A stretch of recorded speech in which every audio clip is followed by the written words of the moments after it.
আমার আপনার নবীর তার উম্মতের প্রতি মায়া মোহাব্বত ভালোবাসার ঢেউ উতলিয়া উঠল। এইবার নবীজিও তার উম্মতের জন্য আল্লাহ তাআলার কাছে দোয়া করে।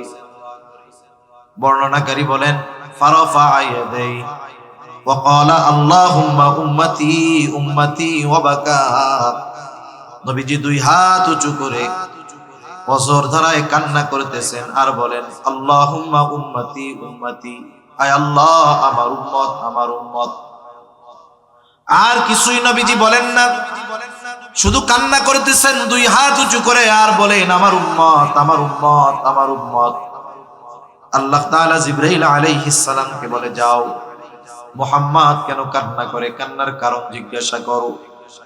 জিবরাইল আলাইহিস সালাম চলে আসছে, এসে বলে আপনি কেন কান্না করেন, যদিও আপনার কান্নার কারণ আল্লাহ তাআলা জানেন।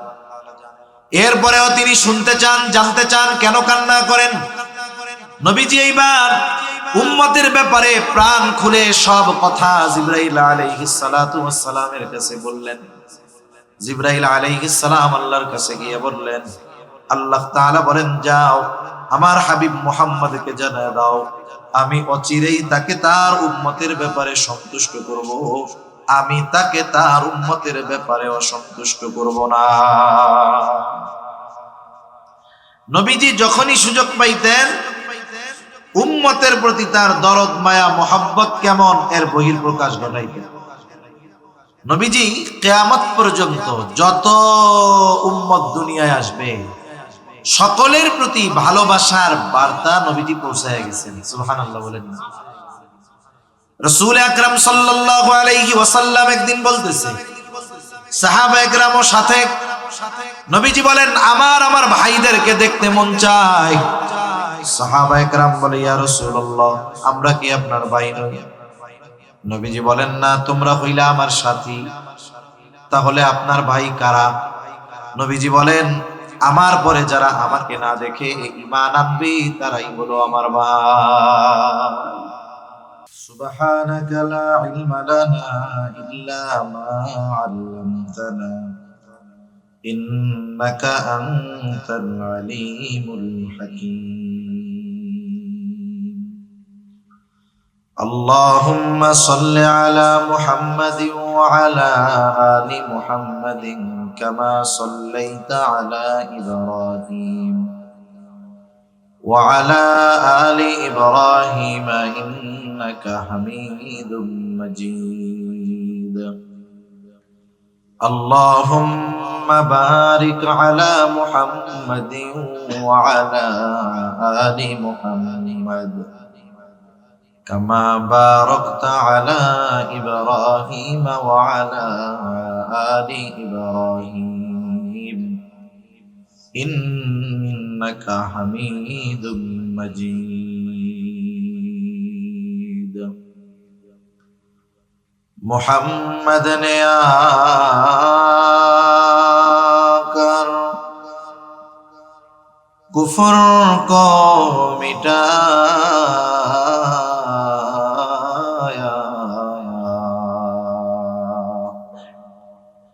कुफर को मिटा कर सदाकत को बताया बलगल उला बिकमालिही कशफत दुजा बिजमालिही हसनत जमीउ खिसालिही सल्लु अलैहि व आलिही। আল্লাহর মোহাব্বতে আমরা জবান খুলে একটু জিকির করি লা ইলাহা ইল্লাল্লাহ লা ইলাহা ইল্লাল্লাহ লা ইলাহা ইল্লাল্লাহ লা ইলাহা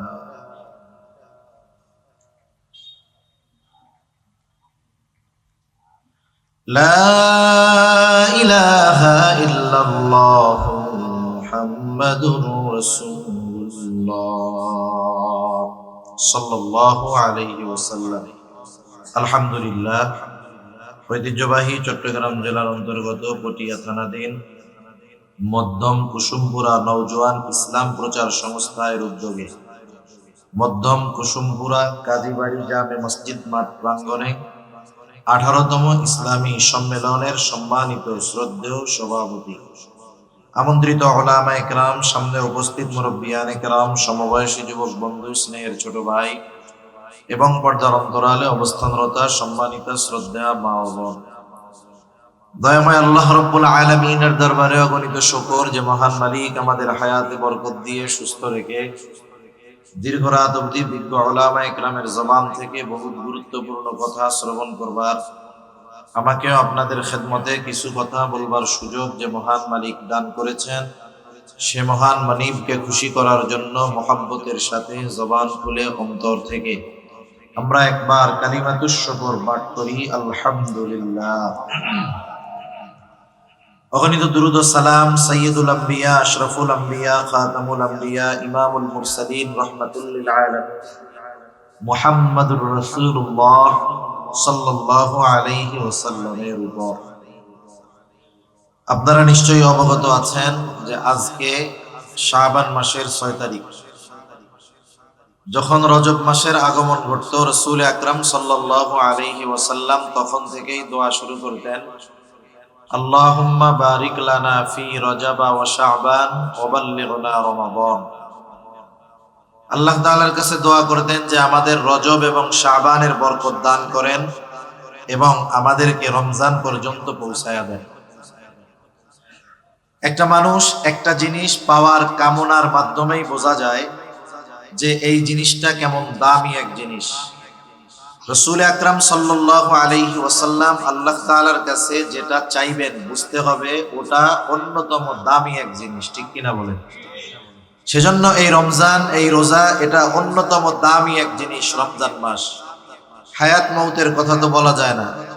আমরাও আল্লাহ তাআলার কাছে সব সময় এই দোয়াটা করব যে আল্লাহ আপনি আমাদেরকেও রমজান পর্যন্ত কমপক্ষে আমাদের হায়াতটাকে আপনি বাড়ায় দেন। সকলে বলি আমিন।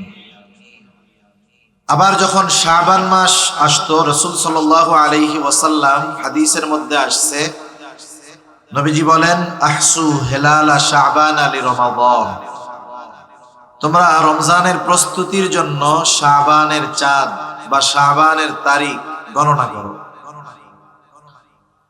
যখন দেখবেন নির্দিষ্ট বড় কোনো বিষয় হয়, বিশ্বকাপ, ফুটবল, ক্রিকেট খেলা, বড় কোনো আয়োজন হবে, আপনারা যারা পত্রিকা পড়েন দেখবেন পত্রিকার প্রথম পেজে একেবারে সামনে একটা গোল বৃত্ত দিয়ে লেখা থাকে আর মাত্র 100 দিন।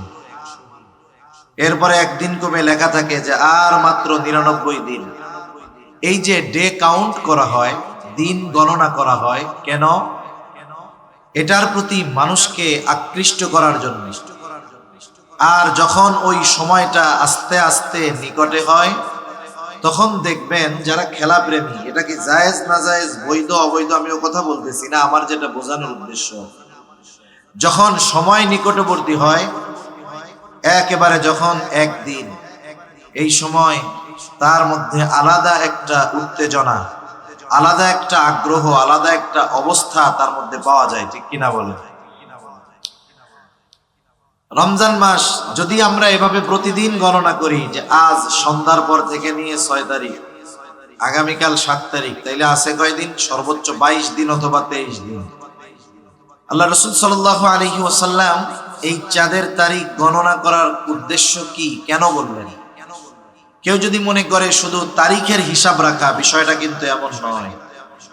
বুজুর্গানে দিন বলেন মূলত তারিখের হিসাব রাখার সাথে সাথে, যেহেতু লি রমাদান, রমজানের জন্য, অর্থাৎ তোমরা রমজান মাসের ইবাদতের জন্য প্রস্তুতি গ্রহণ করার জন্য হেলাল, শাবানের হেলাল তথা শাবানের চাঁদ অথবা শাবানের তারিখগুলো তোমরা গণনা করো।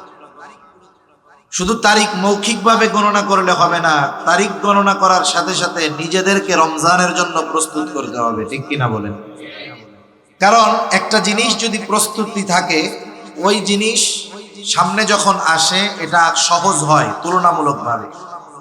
যেমন পরীক্ষা হয় মাঝে মধ্যে, কোনো স্কুল, কোনো কলেজ, ভার্সিটি, মাদ্রাসা যাই বলেন না কেন, কোনো জায়গায় এমন নিয়ম নাই যে হঠাৎ করে স্যার এসে বলবে এই সবাই চলো পরীক্ষার হলে তোমাদের পরীক্ষা হবে। এরকম কি কোথাও হয় নাকি? হয় না। আগে প্রস্তুতি নেওয়ার সুযোগ দেওয়া হয়, 2-3 মাস আগে নোটিশ জানায় দেওয়া হয়, পরীক্ষার তারিখ জানায় দেওয়া হয়, এরপরে নির্দিষ্ট তারিখে পরীক্ষা নেওয়া হয়। এখন বলেন তো, যখন স্টুডেন্ট জানতে পারলো যে 2 মাস পরে আমার পরীক্ষা আছে, অমুক তারিখ থেকে আমার পরীক্ষা, যেই ছাত্র বা যেই স্টুডেন্ট পরীক্ষার জন্য যথাযথ প্রস্তুতি নিবে 2 মাস আগ থেকে, যথাযথ প্রস্তুতি যে নিবে, বলেন তো পরীক্ষার হলে আগের থেকে প্রস্তুতি নেওয়ার কারণে যারা প্রস্তুতি নেয় নাই তাদের তুলনায় তার পরীক্ষা সহজ হবে না কঠিন হবে? নিঃসন্দেহে প্রস্তুতির কারণে সহজ হবে। এজন্য শাবান মাস যখন আসতেন নবীজি কি করতেন? নবীজি এই মাসে বেশি বেশি রোজা রাখতেন। আয়েশা সিদ্দিকা রাদিয়াল্লাহু তাআলা আনহা থেকে বর্ণিত হাদিস, এই মাসে নবীজি বেশি বেশি রোজা রাখতেন। রোজা রাখলে লাভ কি? রমজানের প্রস্তুতিটা ভালো হবে। আপনাদের মসজিদে বা আপনাদের এলাকায় হয় কিনা জানা নাই, হইলে আমার একটু বললেন। শহরে গ্রামে সব জায়গায় দেখি রোজার প্রথমে বিশেষ করে কয়েকদিন মানুষজন রোজা রেখে যখন জোহরের নামাজ পড়তে আসে, জোহরের নামাজটা কোনো মতে পড়ে একেবারে 4 হাত পাও 4 দিক দিয়ে মসজিদের মধ্যে শুয়ে পড়ে। এখন উনি বেঁচে আছে না মারা গেছে অনেক সময় বুঝাই পুরস্কার হয়ে যায়। এখন কাছে গিয়ে একজন বলে, ভাই কি হয়েছে কি হয়েছে? উনি উঠে, ভাই রে রোজায় ধরছে। কিসে ধরছে? রোজা কি আবার ধরতে পারে নাকি? মানে বিষয়টা হলো উনি যে না খেয়ে আছে, এটা তো অভ্যস্ততা নাই ওনার, যার কারণে ওনার খুব কষ্ট হইতেছে। তারাবির নামাজ 20 রাকাত পড়তে খুব কষ্ট হইতেছে। কারণ মানুষ যখন সারাদিন না খেয়ে থাকে, এরপরে যখন তার পেটে খাবার যায় ইফতারের সময়, সে যখন খায় স্বাভাবিক তার শরীরটা একটু ছেড়ে দেয়, আর 1-1.5 ঘন্টা পরে তারাবি পড়ানো এটা খুব কষ্টকর হয়ে যায়।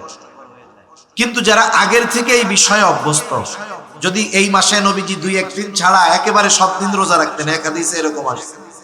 এখন বলেন কেউ যদি আগের থেকে রোজা রাখায় অভ্যস্ত হয়ে যায় 1 মাস ব্যাপী, তাহলে সে তার দেহটাকে একেবারে সিয়ামের সাথে রোজার সাথে অ্যাডজাস্ট করে যদি রমজান শুরু করতে পারে, তাহলে রমজানে ইবাদত করা তার জন্য যারা প্রস্তুতি নেয় নাই তাদের জন্য যেমন কঠিন হবে, যে প্রস্তুতি নিছে তার জন্য অনেক অনেক বেশি সহজ হবে ইনশাআল্লাহ, ঠিক কিনা?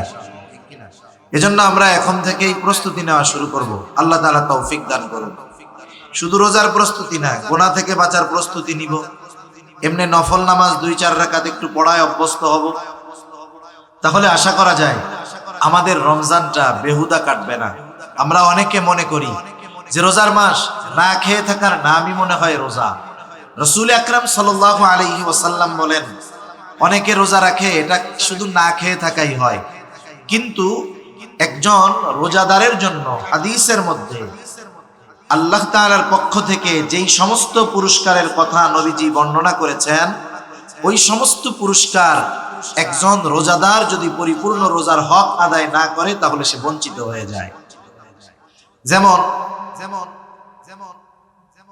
পরীক্ষায় 100-র মধ্যে 33 পেলে পাস, ঠিক না? যদি আপনি একেবারে সবাইকে ইনক্লুড করেন পাশের মধ্যে, তাহলে যে 33 পেয়েছে সেও পাস, যে 90 পেয়েছে সেও পাস। কিন্তু বলেন তো 2 পাশের মধ্যে তফাৎ আছে না নাই? তাহলে একজন মানুষ যখন সুবহে সাদিক থেকে নিয়ে একেবারে সূর্যাস্ত পর্যন্ত না খেয়ে থাকবে, ও হলো 33 পেয়ে পাস। 33 পেয়ে যে পাস করে সে মানুষের সামনে পাশের কথা বলতে লজ্জা পায়, এর চাইতেও মনে করে ফেল গেলেই ভালো হইবে। 33 পেয়ে যারা পাস করে এরা মানুষের সামনে নিজের রেজাল্টের কথা বলতে কি পায়? লজ্জা পায়। কিন্তু যারা গোল্ডেন এ প্লাস পেয়ে পাস করে এরা মানুষের সামনে একেবারে বুক ফুলিয়ে বলে আমি পেয়েছি গোল্ডেন এ প্লাস। তাহলে রোজাদারের প্রতিদানটাও এরকম। যদি আমরা আগের থেকে রোজার প্রস্তুতি নিয়ে পরিপূর্ণভাবে রমজান মাসের হক আদায় করে রোজা রাখতে পারি, তাহলে ঈদগাহ থেকে গোল্ডেন এ প্লাস দিয়ে আশা করা যায় বাড়িতে ফেরা যাবে ইনশাআল্লাহ। যদিও আমি এই বিষয়ে কথা বলবো না, অন্য বিষয় বলার নিয়ত করেছি। এরপরেও যেহেতু সামনে রমজান আসতেছে, শাবান মাস চলতেছে, এ ব্যাপারে কিছু কথা বলা আসলে জরুরি, এই জন্য বললাম। আপনাদের ইমাম খতিব যারা আছেন এনারা তো অবশ্যই এ ব্যাপারে বিস্তারিত আলোচনা করবেন। আল্লাহ তাআলা আমাদের সকলকে শাবানেরও বরকত দান করেন, রমজানের প্রস্তুতি নিয়ে রমজান পর্যন্ত হায়াত বৃদ্ধি করেন, রমজানের হকগুলো আদায় করে রমজান মাসের যত আমল আছে সবগুলোকে করার তৌফিক আল্লাহ দান করেন। সকলে বলি আমিন। আল্লাহ সুবহানাহু ওয়া তাআলার পক্ষ থেকে এই হায়াত, এই যে রমজান আমরা পাচ্ছি, এটা বড় একটা নিয়ামত। আল্লাহ তাআলা তো আমাদেরকে অজস্র অগণিত নিয়ামত দিয়েছেন। কত নিয়ামত আল্লাহ দিয়েছেন, দুনিয়ার কোনো হিসাব রক্ষক কিয়ামত পর্যন্ত হায়াত পেলেও আল্লাহ প্রদত্ত নিয়ামতের হিসাব করে শেষ করতে পারবে? আল্লাহ তাআলা কোরআনুল কারীমের মধ্যে বলেন, ওয়া ইন তাউদ্দু নি'মাতাল্লাহি লা তুহসুহা। আল্লাহ রাব্বুল আলামিন বলেন, তোমরা যদি আল্লাহর নিয়ামত সমূহ গণনা করো, হিসাব করতে পারবা না। আল্লাহ তাআলা অগণিত নিয়ামত দিয়েছেন, এই জন্য আল্লাহ তাআলার নিয়ামত গুলো কম দামি বিষয়টা এমন নয়, বরং আল্লাহ তাআলা আমাকে আপনাকে এমন কিছু নিয়ামত বিনা চাওয়ায় বিনা টাকায় দিয়েছেন, ওই বিষয়গুলো যদি আমাকে আপনাকে টাকা পয়সা দিয়ে কেনা লাগতো, বেঁচে থাকা সম্ভব হতো না। স্বাভাবিকভাবে বাজারের অবস্থা কেমন হয় যারা বাজার করেন তারা বুঝবেন। স্বাভাবিক শীতকালীন সময়, শীতের সময় বাজারে সবজি বেশি পাওয়া যায়, এই জন্য দাম কম থাকে। ঢাকায় মাঝে মধ্যে দেখি গরমের সময়, গ্রীষ্মকালে 1 কেজি টমেটোর দাম হয় 300, 350 টাকা, 400 টাকা। কিন্তু যখন শীতকাল আসে, 3, 4, 5, 6 মাসের ব্যবধান, যখন উৎপাদন হয়, চাষ হয়, চাষাবাদ হয় শীতকালে, যেই টমেটো 1 কেজি 400 টাকা দিয়ে কেনা লাগতো সিজনে, সেইটা 1 মনও কেউ 400 টাকা দিয়ে কেনে না। বাজারের সিস্টেম হলো, বাজারে যখন অ্যাভেলেবেল আছে, বেশি আছে, দাম কম। যেটা অ্যাভেলেবেল নয়, কম পাওয়া যায়, সেটার দাম চাহিদার কারণে বেশি।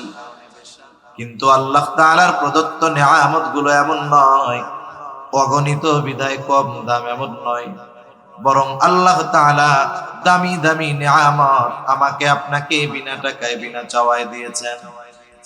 যেমন আমি মাঝে মধ্যে বলি, দামি একটা নিয়ামত, মানুষ না খেয়েও হায়াত যদি থাকে অনেক দিন বেঁচে থাকতে পারে, যদি হায়াত থাকে। অনেকে দেখেও হয়তো থাকবেন, সৌদি আরবের এক প্রিন্স অ্যাক্সিডেন্ট করেছে দুর্ঘটনায়, তার অবস্থা এতটা শোচনীয়, সে ফার্স্ট চান্সেই কোমায় চলে গেছে, লাইফ সাপোর্ট লাগানো। একটা মানুষ কোমায় যাওয়া, লাইফ সাপোর্ট লাগানো মানে তার জীবনের শুধু শ্বাসটা বন্ধ হতে বাকি। না তার কোনো সেন্স আছে, না কোনো ব্যালেন্স আছে, সে না খেতে পারে, না নিজে কোনো অনুভূতি প্রকাশ করতে পারে, না নড়াচড়া করতে পারে, তার খাওয়ার কোনো উপায় নাই, প্রস্রাব পায়খানার কোনো উপায় নাই। 17 বছর এক অবস্থায় পার হয়ে গেছে, ভাতও খায় নাই, রুটিও খায় নাই, শুধুমাত্র নল দিয়ে তাকে কিছু তরল পানীয়, স্যালাইন জাতীয়, পানি জাতীয় কিছু খাবার তার ভেতরে পৌঁছায় দেওয়া হচ্ছে। ওই অবস্থায়, ওই শোচনীয় অবস্থায়, ভাতবিহীন, রুটিবিহীন, গোশতবিহীন, খাদ্যবিহীন 17 বছর ওকে যিনি বাঁচিয়ে রেখেছেন তিনি কে? তাহলে একটা বিষয় আমরা নিশ্চিত হলাম, খাবারের কারণে যে মানুষ বেঁচে থাকে তা নয়, মূল বিষয়টা হলো হায়াত। হায়াত যদি না থাকে কেউ বেঁচে থাকবে না, এটাই স্বাভাবিক। তবে আল্লাহ তাআলা কিছু জিনিসকে মানুষের বেঁচে থাকার জন্য কম্পালসারি করে দিয়েছেন, যেটা লাগবেই লাগবে। মানুষ ভাত না খেয়ে, রুটি না খেয়ে, পানি পান করেও হায়াত থাকলে বেঁচে থাকতে পারে দীর্ঘদিন। কিন্তু বলেন তো, কোন মানুষ যদি অক্সিজেন গ্রহণ করতে না পারে অথবা কার্বন ডাই অক্সাইড না ছাড়তে পারে, এই মানুষটা 2, 4, 5, 6 দিন বেঁচে থাকতে পারবে নাকি? আছে আপনাদের এলাকায় কি হচ্ছে? না হুজুর, 2, 4, 5 দিন তার অক্সিজেন নেওয়া লাগে নাই, আলহামদুলিল্লাহ বেঁচে আছে। গোটা দুনিয়ায় 2, 4 জন আছে? নাই। অথচ এই জিনিসটা যদি মানুষের থেকে মাত্র 5 মিনিটস আলাদা হয়ে যায়, মাত্র 5 মিনিট যদি তার থেকে অক্সিজেন বিচ্ছিন্ন হয়ে যায়, চিকিৎসা বিজ্ঞান বলে সে আর বেঁচে থাকতে পারবে না। যারা চাকুরিজীবী তাদের হিসাবের একটা লিমিট আছে, মাসে সে স্যালারি পায় 30,000, মাসের 5 তারিখে, 7 তারিখে, 10 তারিখে সে বেতন পায়। তার জীবনের একটা স্কেল আছে, নিয়মতান্ত্রিকতা আছে। সে মন চাইলেই যেমন খুশি তেমন খরচ করতে পারে না, স্টেপ বাই স্টেপ তাকে খরচ করতে হয়। কিন্তু অনেক সময় দেখা যায় শরীর অসুস্থ, মা অসুস্থ, বাবা অসুস্থ, এক্সট্রা কিছু পয়সা খরচ হয়ে গেছে। এদিক দিয়ে চাউলের বস্তা প্রায় শেষের দিকে, যেই পরিমাণ টাকা, যেই পরিমাণ বাজার তার ঘরে আছে, হয়তো 10 দিন যেতে পারে, কিন্তু বেতন পাইতে দেরি আরো 15 দিন। 10 দিনের খাবার এখনো ঘরে আছে, তবে বেতন পাইতে বাকি আছে 15 দিন। যারা চাকুরিজীবী, ওই চিন্তা করে তাদের কপালে ভাঁজ পড়ে যায়, চিন্তা চলে আসে যে বাকি 5 দিন বেতন পাওয়ার আগ পর্যন্ত কেমনে চলবো। 10 দিনের খাবার ঘরে থাকার পরেও পরের 5 দিনের জন্য টেনশনে ঘুম আসে না। কিন্তু বলেন তো, আমি আপনি কোনোদিন এই চিন্তা করেছি নাকি? রাতের বেলায় শোবার সময় কোনোদিন আমি আপনি হয়তো এই চিন্তা করি নাই, এখন তো ঘুমাইতে গেলাম, সকালে যদি অক্সিজেন না পাই কেমনে বেঁচে থাকবো? এই চিন্তা আমিও করি না, আপনারাও করেন না। কেন আমাদের করা লাগে না? কারণ বেঁচে থাকার জন্য এই অমূল্য অপরিহার্য অক্সিজেন অতি সহজে আমাদের জন্য যিনি ব্যবস্থা করে দিয়েছেন তিনি কে? এটা একটা দামি নেয়ামত, তবে এটা সবচেয়ে দামি নেয়ামত নয়। সবচেয়ে দামি নেয়ামত হলো ঈমান।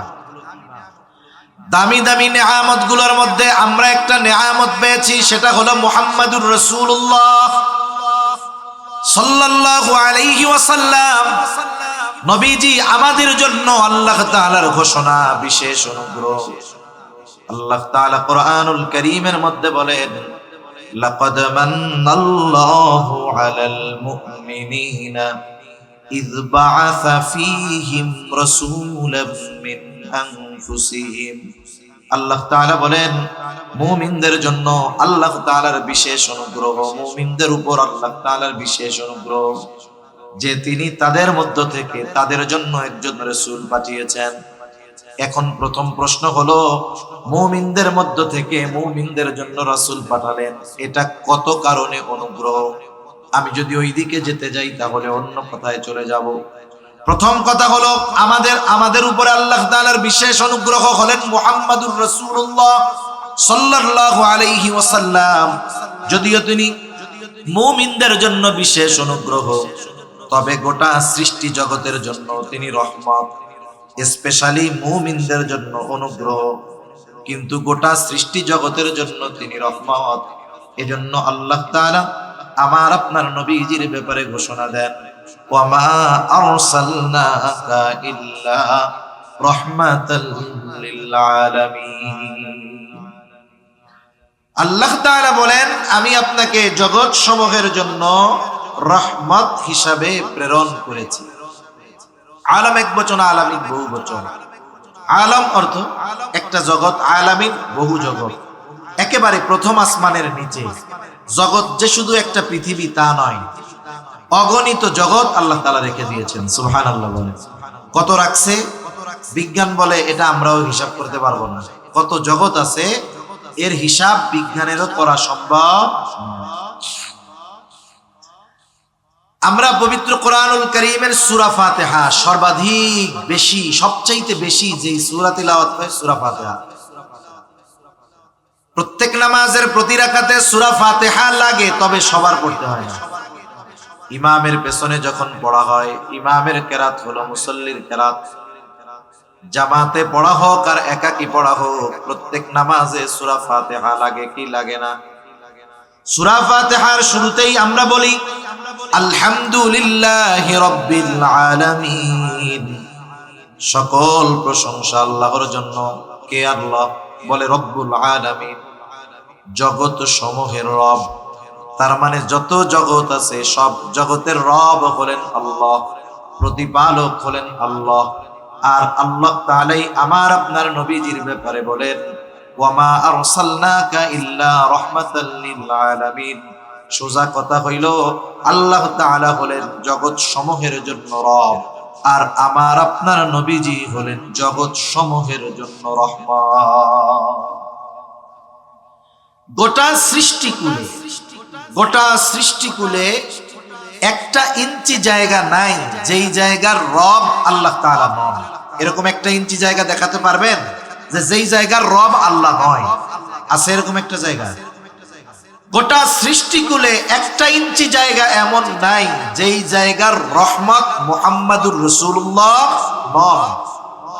আল্লাহ তাআলা যেই জায়গার রব, আমার আপনার নবীজিও সেই জায়গার জন্য রহমত। সুবহানাল্লাহ বলেন। এই কারণে কাফেররাও নবীজির কারণে উপকৃত হয়েছে। চূড়ান্ত পর্যায়ের অবাধ্য হওয়ার পরেও আল্লাহ তাআলা তাদেরকে সমূলে ধ্বংস করে দেন নাই। কাফেররা উপকৃত হয়েছে নবীজি রাহমাতুল লিল আলামিন হওয়ার কারণে। রাসূল আকরাম সাল্লাল্লাহু আলাইহি ওয়াসাল্লাম রাহমাতুল লিল আলামিন। উপকৃত শুধু মুমিনরা হয় না, গোটা সৃষ্টি জগতের সকলেই হয়। আবু জেহেল কাফেরদের সর্দার, নবীজির সামনে এসে সহিহ মুসলিমের হাদিস, নবীজির সামনে এসে নবীজিকে শোনায়া শোনায়া আল্লাহ তাআলার কাছে দোয়া করে বলে, আল্লাহ আপনি যদি সত্যই এই কোরআন মুহাম্মাদের উপরে নাজিল করে থাকেন তাইলে আমাদের উপরে পাথর বর্ষণ করেন অথবা যন্ত্রণাদায়ক শাস্তি দেন। নবীজিকে শোনায়া আল্লাহর কাছে দোয়া করতেছে। ওর যদি এই দোয়াটা করতেই মন চাইতো, নবীর সামনে করার কি দরকার ছিল? একাকী আল্লাহর কাছে করলেই দইতো। নবীর সামনে বলার কারণ কি? কারণ আছে না নাই? নবীকে শোনায় আল্লাহরে বলতেছে মানে কি? নবীরে টিটকারি করতেছে। আল্লাহ আপনি লোক আর পান নাই কোরআন নাজিল করার, এর উপরে করছেন। আমি হইলাম গোত্রপতি, সর্দার, নেতা, আমার এত লোকজন আছে, টাকা পয়সা আছে, আপনি কোরআন আমার উপরে নাজিল করবেন? লোক আর পান নাই, ওই মুহাম্মাদের উপরে করছেন। মানে খোসা দিয়া টিটকারি করে ছোট বানানো নবীজিকে কথার দ্বারা আঘাত করে কষ্ট দেওয়া হলো মূল উদ্দেশ্য। না হলে কেউ চায় না যে তার উপরে আযাব আসুক। আবু জেহেল যখন আল্লাহর কাছে বলতেছে যে আপনি আমারে পাথর বর্ষণ করেন নাইলে যন্ত্রণাদায়ক শাস্তি দেন, কি মনে হয় আজরাইল যদি আইসা বলতো তোর মরতে মন চায়, আয় তোরে সাইজ করি, তখন কি কইতো? দূর, এমনি এমনি কইছে। তখন আর মরতে চাইতো না, তখন বলতো কি যে এটা এমনি এমনি বলছি। আমাদের সমাজে কিছু মানুষ আছে, মানুষ আসলে সমাজে কেউ কারো শত্রু হইতে শত্রুতা করা লাগে না। আমার সাথে আপনার সাথে, আপনার সাথে অন্যের সাথে কোনোদিন কোনো মুখ কালাকালি হয় নাই, ওই লোকটাও আপনার শত্রু হয়ে যাইতে পারে। যেই রোগের কারণে হয় সেই রোগের নাম হলো হিংসা। সেই রোগের নাম কি? হিংসা। দেখা গেল ওই ব্যক্তির চাইতে আল্লাহ তাআলা আপনাকে সম্মানিত করছে বেশি, সম্পদ দিছে বেশি। আগে আপনার ওই লোকের কাছে আপনি মুখাপেক্ষী ছিলেন দুনিয়ার হিসাবে, আল্লাহ তাআলা এখন আপনারে এত বড় বানায় দিছে যে মানুষ আপনাকে মহব্বত করে, ভালোবাসে। সমাজের অনেক মানুষের দুশ্মন হওয়ার জন্য আপনার আর কোনো কিছু লাগবে না। এই অগ্রগতি, উন্নতি, সমৃদ্ধি অন্য 10 জনের হিংসার কারণ হয়ে দাঁড়াবে, ঠিক কিনা বলেন? এমনি এমনিই মনে মনে আপনার শত্রু মনে হবে। সমাজের অবস্থা হলো এইরকম। এখন অনেক সময় এরকম হয়, মনে করেন একজনের ছেলে, একটা মানুষ গরিব, অসহায়, দরিদ্র, একেবারে তার কিছুই নাই। লোকটার ছেলে লেখাপড়া করেছে, পরিশ্রম করেছে, বিসিএস ক্যাডার হয়েছে, বড় অফিসার হয়ে গেছে, এলাকার মধ্যে সে সবচাইতে সম্মানিত তখন। অথচ এই সম্মানিত ব্যক্তির বাবা এক সময় আর একজনের বাড়িতে কাজ কাম করছে। এখন মানুষেরা বলা বলি করে, দেখছো অমুক চাচা এত কষ্ট করতো, মানুষের বাড়িতে কাজকর্ম করতো, আল্লাহ তাআলা তার দিকে তাকাইছে, ছেলেটা বড় অফিসার, এখন আর চাচার কষ্ট হবে না, আমাদের গ্রামের সবচাইতে বড় চাকরিজীবী। এখন এই যে গরিব মানুষের উন্নতি, এটা কি সবার ভালো লাগবে নাকি? ভালো লাগবে না। এখন ওই যে যার বাড়িতে ওই ছেলের বাবা কাজ করতো, এখন মনের মধ্যে হিংসা চলে আসছে, আরে এতকাল আমার বাড়িতে কাজ করছে, এখন তো আমার তারে সার সার বলা লাগবে। এবার যে বলতেছে, কি বলা বলি করতেছো, কি হয়েছে এখানে? বলে, চাচা শুনেন নাই অমুকের ছেলে বড় অফিসার হয়ে গেছে। এখন কি বলে? আমাদের গ্রাম অঞ্চলে বলে, অমুকের ছেলে এই হয়ে গেছে, হায় আল্লাহ, কিয়ামতের আর বাকি নাই, এই খবর শোনার আগে মরলাম না কেন? এরকম বলার লোক তো আলহামদুলিল্লাহ এদিকে নাই। আপনাদের ভাষায় বা আপনাদের ল্যাঙ্গুয়েজে বলবো, আছে তো? এখন বলেন তো, ওই টাইমে আজরাইল আইসা যদি বলে এত মরতে মন চায় চলেন তাইলে, তাহলে বলবে আস্তাগফিরুল্লাহ, তো এমনি কইছি, সত্যি সত্যি কি মরতে চাইছি নাকি? এখন এই যে কথাটা বললো, ওর এই খবর শোনার আগে আমি মরলাম না কেন, মূলত ওই ব্যক্তিকে তিরস্কার করা, ছোট করা, লজ্জা দেওয়া, এটা মূল উদ্দেশ্য। নবীজিকেই কথা বলছি। নবীজির অন্তরে একটু কষ্ট লাগছে না? কষ্ট লাগছে। নবীজি কোনো জবাব দেয় নাই। নবীজিকে কষ্ট দিবে আর আল্লাহ তাআলা কিছু বলবে না, এটা তো হইতে পারে না। জবাব পাঠায় দিছেন আল্লাহ। কে জবাব দিছে? আল্লাহ রাব্বুল আলামিন। কেমন যেন আমার আপনার নবীকে বলে, হাবিব, ওরা যেটা চায় আমি আল্লাহ ওদেরকে সেটা দিতাম, কিন্তু কেন দেই না? আপনার কারণে দেই না। আল্লাহ তাআলা বলেন, ওয়ামা কানাল্লাহু লিয়ুআযযিবাহুম ওয়া আনতা ফীহিম। আপনি যতক্ষণ তাদের মধ্যে আছেন আমি তাদেরকে কোনো আযাব দিব না, কারণ গোটা সৃষ্টি জগতের এমন একটা জায়গা নাই যেই জায়গার রহমত আপনি নন। যেহেতু রহমাতুল লিল আলামিন জমিনের উপর থাকা অবস্থায় কেমন করে আমি আযাব দেই? এজন্য আপনি যেহেতু তাদের মধ্যে আছেন, আপনার সম্মানার্থে এরা অবাধ্যতা করার পরেও, এই রকম আচরণ করার পরেও আমি ওদেরকে শাস্তি দেই না। কিন্তু শাস্তি দিব না তা না, শাস্তি দিব, কিন্তু আপনি থাকার কারণে কেন দেই না? কারণ আপনি তো রহমাতুল লিল আলামিন। সুবহানাল্লাহ বলেন। রাসূল আকরাম সাল্লাল্লাহু আলাইহি ওয়াসাল্লাম রহমাতুল লিল আলামিন, গোটা সৃষ্টি জগতের জন্য রহমত। তবে মুমিনদের জন্য বিশেষ অনুগ্রহ, তার উম্মতের জন্য, মুমিনদের জন্য বিশেষ মায়া, বিশেষ ভালোবাসা। প্রত্যেকটা নবী তার উম্মতকে ভালোবাসে। আমার আপনার নবীও আমাকে আপনাকে ভালোবাসেন। এই জন্য আল্লাহ তাআলার কাছে যখন নবীজি কিছু বলার সুযোগ পাইতেন, উম্মতের ব্যাপারে আগে বলতেন। রাসূল সাল্লাল্লাহু আলাইহি ওয়াসাল্লাম যখন মেরাজে গেছে, ওইখানে গিয়েও উম্মতের কথা নবীজি বলেন নাই। উম্মতের কথা বলার কারণেই তো আল্লাহ তাআলা ঘোষণা দিয়েছেন, যেই হাদিয়াগুলো দিয়েছেন এর মধ্যে একটা হলো যে আপনার উম্মত যদি শিরিক থেকে বেঁচে থাকে, পাপ যত বড় হোক না কেন, শিরিক থেকে বেঁচে থাকলে আমি আল্লাহ মাফ করে দিব।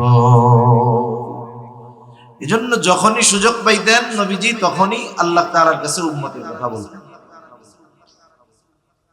আব্দুল্লাহ ইবনে আমর ইবনুল আস রাদিয়াল্লাহু তাআলা আনহু থেকে বর্ণিত, তিনি বলেন, এক মজলিসের মধ্যে সাহাবায়ে কেরাম বসা, নবীজির সাথে। নবীজি হঠাৎ করে কোরআন থেকে তিলাওয়াত করতেছেন। আন্নান নবী সাল্লাল্লাহু আলাইহি ওয়াসাল্লাম কালামা কাওলাল্লাহি আযজা ওয়া জাল্লা ফি ইব্রাহিম আলাইহিস সালাম। নবীজি তিলাওয়াত করলেন যা আল্লাহ তাআলা ইব্রাহিম আলাইহিস সালামের ব্যাপারে বলেছে।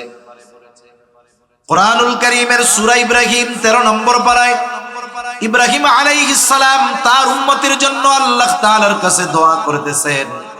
সেই দোয়ার খবর আল্লাহ তাআলা কোরআনে জানায় দেন। দোয়া করে ইব্রাহিম আলাইহিস সালাম বলেন, রব্বি ইন্নাহুন্না আদলালনা কাসীরাম মিনান নাস ফামান তাবিআনি ফাইন্নাহু মিন্নি ওয়া মান আসানি ফাইন্নাকা গফুরুর রহিম। ইব্রাহিম আলাইহিস সালাম বলতেছে, রব, এই প্রতিমাগুলো, এই মূর্তিগুলো অধিকাংশ মানুষকে পথচ্যুত করে ফেলেছে, পথভ্রষ্ট করে ফেলেছে। ফামান তাবিআনি ফাইন্নাহু মিন্নি, তবে যারা আমার আনুগত্য করেছে তারা তো আমার দলভুক্ত। ওয়া মান আসানি, আর যারা আমার আনুগত্য করে নাই, যদিও ইব্রাহিম আলাইহিস সালামের কথা শুনে ঈমান আনে নাই, তথাপিও কিন্তু ইব্রাহিম আলাইহিস সালামের উম্মত। প্রত্যেকটা নবীর তার উম্মতের প্রতি মায়া, মোহাব্বত, ভালোবাসা আছে। উম্মত নেককার হোক আর গুনাহগার হোক, প্রত্যেকটা নবীর তার উম্মতের প্রতি মায়া, মোহাব্বত, ভালোবাসা আছে। ইব্রাহিম আলাইহিস সালামের তার উম্মতের উপরে ভালোবাসা আছে, যদিও তারা গুনাহগার, পাপে লিপ্ত। বরং কিছুটা সময় তো এমন হয় যে নেককারের চাইতে যে পাপাচারে লিপ্ত তার জন্য চিন্তা আরো বেশি হয়। কারো সন্তান যদি ভালো থাকে দুইটা, খারাপ থাকে একটা, বলেন তো ওই মা বাবা ভালো দুইটার জন্য চিন্তা বেশি করে নাকি খারাপটার জন্য করে? খারাপটার জন্য চিন্তা করে। যখনই আল্লাহর কাছে দোয়া করে কি বলে? বলে আল্লাহ, মরার আগে যদি আমার এই ছেলেটাও ভালো হয়ে যাইতো তাহলে মরেও শান্তি পাইতাম। এখন খারাপ ছেলে কেন রে পুলিশে দিয়ে দিই? ওকে ত্যায্য পুত্র করে দিক, ঘর থেকে বাহির করে দিক। কেন দেয় না? বলে যতই খারাপ হোক ওনার সন্তান, ভালোবাসা মহব্বতের কারণে সন্তানের এই অবস্থার ব্যাপারে তিনি চিন্তিত হন। ঠিক কিনা বলেন? বলেন তো, মা বাবা তার সন্তানকে বেশি ভালোবাসে নাকি নবীরা তার উম্মতকে বেশি ভালোবাসে? একটু বলেন না। কোনো সন্দেহ আছে? কোনো সন্দেহ নেই। ইব্রাহিম আলাইহিস সালাতু ওয়াস সালাম তার গুনাহগার উম্মতের জন্য দোয়া করে বলেন, আল্লাহ ওয়ামান আসানি ফাইন্নাকা গফুরুর রহিম, যারা আমার আনুগত্য করে নাই আপনি তো গফুর, আপনি তো রহিম। কেমন যেন ইব্রাহিম আলাইহিস সালাম বলতেছে, আপনি গফুরুর রহিম, আপনি যদি চান আমার ওই গুনাহগার উম্মতগুলোকেও maaf করে দিতে পারে। وقال عيسى عليه السلام إن تعذبهم فإنهم عبادك وإن تغفر لهم فإنك أنت العزيز الحكيم। ঈসা আলাইহিস সালাম তার উম্মতের জন্য দোয়া করে বলে, ইন তুআযিবহুম ফাইন্নাহুম ইবাদুক, আপনি যদি তাদেরকে আযাব দেন তারা তো আপনারই বান্দা। ওয়া ইন তাগফির লাহুম, আর যদি আপনি তাদেরকে maaf করে দেন আপনি তো আজিজ, মহাপরাক্রমশালী, হাকিম, মহাপ্রজ্ঞাময়। আপনি যদি maaf করে দেন আপনাকে কেউ জিজ্ঞাসা করবে না কেন maaf করলেন, কারণ আপনি তো মহাপরাক্রমশালী। কেমন যেন ঈসা আলাইহিস সালাম বলে, আল্লাহ আপনি আমার গুনাহগার উম্মত আর আপনার গুনাহগার বান্দাদেরকে maaf করে দেন। দুই নবী তার উম্মতের মাগফিরাত চেয়ে, ক্ষমা চেয়ে আল্লাহর কাছে দোয়া করছে। অনেক সময় অনেক জিনিস আমাদের মনে থাকে না, করতে হবে, আরেকজনকে করতে দেখা এটা মনে পড়ে যায়। হয় না এরকম? বাজারে গেছেন একটা জিনিস কিনবেন, মনে নাই, চলে আসতেছেন, আরেকজন যখন কেনে, হায় রে আমারও তো কেনার দরকার। নবীজি সাল্লাল্লাহু আলাইহি ওয়াসাল্লাম যখন দুই নবীর এইরকম আবেগপূর্ণ দোয়া তিলাওয়াত করলেন, আমার আপনার নবীর তার উম্মতের প্রতি মায়া, মোহাব্বত, ভালোবাসার ঢেউ উতলিয়া উঠল। এইবার নবীজিও তার উম্মতের জন্য আল্লাহ তাআলার কাছে দোয়া করে। বর্ণনাকারী বলেন, ফারাফা ইয়াদাই ওয়া ক্বালা আল্লাহুম্মা উম্মতি উম্মতি ওয়া বাকা। নবীজি দুই হাত উঁচু করে অঝর ধারায় কান্না করতেছেন আর বলেন, আল্লাহুম্মা উম্মতি উম্মতি, আয় আল্লাহ আমার উম্মত আমার উম্মত। আর কিছুই নবীজি বলেন না, শুধু কান্না করতেছেন দুই হাত উঁচু করে আর বলেন, আমার উম্মত আমার উম্মত আমার উম্মত। আল্লাহ তাআলা জিবরাইল আলাইহিস সালামকে বলে, যাও মুহাম্মদ কেন কান্না করে, কান্নার কারণ জিজ্ঞাসা করো। জিবরাইল আলাইহিস সালাম চলে আসছে, এসে বলে, আপনি কেন কান্না করেন, যদিও আপনার কান্নার কারণ আল্লাহ তাআলা জানেন। এরপরেও তিনি শুনতে চান, জানতে চান কেন কান্না করেন। নবীজি এইবার উম্মতের ব্যাপারে প্রাণ খুলে সব কথা জিবরাইল আলাইহিস সালাতু ওয়াস সালামের কাছে বললেন। জিবরাইল আলাইহিস সালাম আল্লাহর কাছে গিয়ে বললেন, আল্লাহ তাআলা বলেন, যাও আমার হাবিব মুহাম্মদকে জানিয়ে দাও, আমি অচিরেই তাকে তার উম্মতের ব্যাপারে সন্তুষ্ট করব, আমি তাকে তার উম্মতের ব্যাপারে অসন্তুষ্ট করব না। নবীজি যখনই সুযোগ পাইতেন উম্মতের প্রতি তার দরদ, মায়া, মোহাব্বত কেমন এর বহিঃপ্রকাশ ঘটাইতেন। নবীজি কিয়ামত পর্যন্ত যত উম্মত দুনিয়ায় আসবে সকলের প্রতি ভালোবাসার বার্তা নবীজি পৌঁছায় গেছেন। সুবহানাল্লাহ বলেন না? রাসূল আকরাম সাল্লাল্লাহু আলাইহি ওয়াসাল্লাম একদিন বলতেছে, সাহাবা একরামও সাথে, নবীজি বলেন, আমার ভাইদেরকে দেখতে মন চায়। সাহাবা একরাম বলে, ইয়া রাসূলুল্লাহ আমরা কি আপনার ভাই নই? নবীজি বলেন, না, তোমরা হইলা আমার সাথী, তাহলে আপনার ভাই কারা? নবীজি বলেন, আমার পরে যারা আমাকে না দেখে ঈমান আনবে তারাই হলো আমার ভাই। রাসূলুল্লাহ সাল্লাল্লাহু আলাইহি ওয়াসাল্লামের এই দরদ, মায়া, মোহাব্বত যাদের দ্বারা আঘাতপ্রাপ্ত হয়েছেন তাদের উপরেও ছিল, যেই উম্মতের দ্বারা রক্তাক্ত হয়েছেন তাদেরকেও তিনি বদদুয়া দেন নাই। মোহাব্বতের কারণে, ভালোবাসার কারণে। নবীজি যখন তায়েফে গেছে, মক্কার মানুষ ঈমান আনে না, নবীজির কথা শোনে না। নবীজি চলে গেছেন তায়েফ।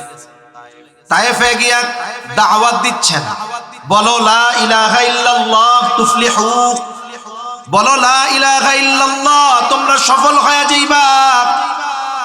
রাসূল আকরাম সাল্লাল্লাহু আলাইহি ওয়াসাল্লামের সাথে হযরত যায়েদ রাদিয়াল্লাহু তাআলা, কাফেররা দলবদ্ধভাবে নবীজিকে পাথর নিক্ষেপ করা শুরু করলো। এক দল যদি একসাথে পাথর মারে, মোটামুটি এটাকে পাথর বৃষ্টি বলা যায়। নবীজির গায়ে আঘাত করতেছে, পাথরগুলো পড়ে। হযরত যায়েদ রাদিয়াল্লাহু তাআলা আনহু একা ঠেকায়া পারেন না, নবীজির গা দিয়ে রক্ত বেয়ে বেয়ে পড়তেছে। কি পরিমাণ রক্ত নবীজির গা দিয়ে পড়েছে, কি পরিমাণ ক্ষত নবীজির গায়ে হয়েছে। আয়েশা সিদ্দিকা রাদিয়াল্লাহু তাআলা আনহা নবীজির গায়ে দাগ দেখে বলতেছে, ইয়া রাসূলুল্লাহ, আপনার কি কখনো বসন্ত হয়েছিল নাকি? নবীজি বলেন, না, বসন্ত হয় নাই। তাহলে দাগ দাগ দেখা যায়, এগুলো কিসের দাগ? নবীজি বলেন, আয়েশা, তায়েফে যখন দাওয়াত দিতে গিয়েছিলাম, তায়েফের মানুষ আমাকে যেই পাথর নিক্ষেপ করেছিল, এইগুলো হলো তাদের নিক্ষিপ্ত পাথরের আঘাতের দাগ। তার মানে পাথরগুলো শুধু বড় ছিল না, ধারালো ছিল। রাসূল আকরাম সাল্লাল্লাহু আলাইহি ওয়াসাল্লামের দেহ বেয়ে বেয়ে রক্ত পড়তেছে, গায়ের পোশাক পরিপূর্ণ ভিজে গেছে। এবার রক্ত বেয়ে বেয়ে জুতার মধ্যে ঢুকতেছে। এত পরিমাণ রক্ত, জুতার মধ্যে রক্ত শুকায়া জুতা পায়ের সাথে আটকে গেছে। স্বাভাবিক আমরা যখন ব্লাড ডোনেট করি, অনেক সময় 100 গ্রাম 150 গ্রাম রক্ত দেহ থেকে বের করে, 200 গ্রাম। অনেকে 2-3 ঘন্টা উঠতে পারে না, নড়তে পারে না। নবীজির গা বেয়ে রক্ত পড়েছে। পড়ন্ত বিকালে নবীজি সাল্লাল্লাহু আলাইহি ওয়াসাল্লাম একটা আঙ্গুর বাগানের পাশে গিয়ে একটু বিশ্রাম নিচ্ছেন। ইতিমধ্যে জিবরাইল আলাইহিস সালাতু ওয়াস সালাম হাজির, এসে বলে, ইয়া রাসূলুল্লাহ, এই কওম আপনার সাথে কেমন আচরণ করেছে আল্লাহ তাআলা সব দেখছে। আমি আজকে একা আসি নাই, আমার সাথে নতুন একজন ফেরেশতা পাঠানো হয়েছে, যে ইতিপূর্বে আপনার কাছে আসে নাই। নবীজি এবার বলেন, ওই ফেরেশতা আমার সামনে আসলো, আমাকে এসে সালাম দিল, আসসালাতু ওয়াসসালামু আলাইকা ইয়া রাসূলুল্লাহ। সালাম দেওয়ার পরে বলতেছে, আপনার কওম আপনার সাথে কেমন আচরণ করেছে আল্লাহ তাআলা দেখেছে। আল্লাহ তাআলা আমাকে আপনার নিকটে পাঠিয়েছেন আপনার আদেশ পালন করার জন্য। যারা আপনার সাথে এমন আচরণ করেছে, আপনি যদি আমাকে আদেশ দেন, 2 পাহাড় দিয়ে এদেরকে পিষিয়ে দেওয়া হবে, নিশ্চিহ্ন করে দেওয়া হবে। এখানে যে একটা জনপদ ছিল, জনবসতি ছিল, এর কোনো চিহ্ন থাকবে না। একটু চিন্তা করেন, গায়ের রক্ত এখনো শুকায়া যায় নাই। আমরা তো প্রতিশোধ পরায়ণ। 10 বছর আগে কেউ যদি আমাকে কথার দ্বারাও কষ্ট দিয়ে থাকে, 10 বছর পরে যদি আমি একটু পাওয়ার পাই, ক্ষমতা পাই, আমি আমার পাওয়ার ক্ষমতাকে কাজে লাগিয়ে ওই 10 বছর আগের কথার প্রতিশোধটাও তুলে নেওয়ার চেষ্টা করি। আমরা অনেক প্রতিশোধ পরায়ণ মানুষ। যদি ক্ষমার মহানুভবতা, ক্ষমার গুণ আমরা যদি অর্জন করতে পারতাম, প্রতিশোধের নেশা যদি অন্তর থেকে দূর করতে পারতাম, এই সমাজটা আরো অনেক সুন্দর হয়ে যেত। ছোট ছোট বিষয়ে আমরা প্রতিশোধ নেই। মানুষ তো ছোট ছোট বিষয়ে মানুষকে খুন করে ফেলতেছে। জামানা তো এরকম। কয়েকদিন আগে এক খবরে দেখলাম, এক দোকানদার বাকি পায়, দোকানদার পাওনা চাইতেই পারে, 5 টাকা না 10 টাকা পায়। এটা কেন চাইলো ওনার কাছে? ওনার পাওয়ার আছে। এটাকে কেন্দ্র করে কথা কাটাকাটি, দ্বন্দ্ব, এক সময় তাকে মেরেই ফেলেছে।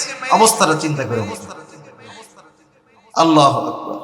সেজন্য প্রতিশোধ পরায়ণ ছিলেন না আমার আপনার নবী। কাফেরদের ব্যাপারেও নবীজি প্রতিশোধ পরায়ণ ছিলেন না। নবীজির কাছে যারাই ক্ষমা চেয়েছে, নবীজি মাফ করে দিয়েছে।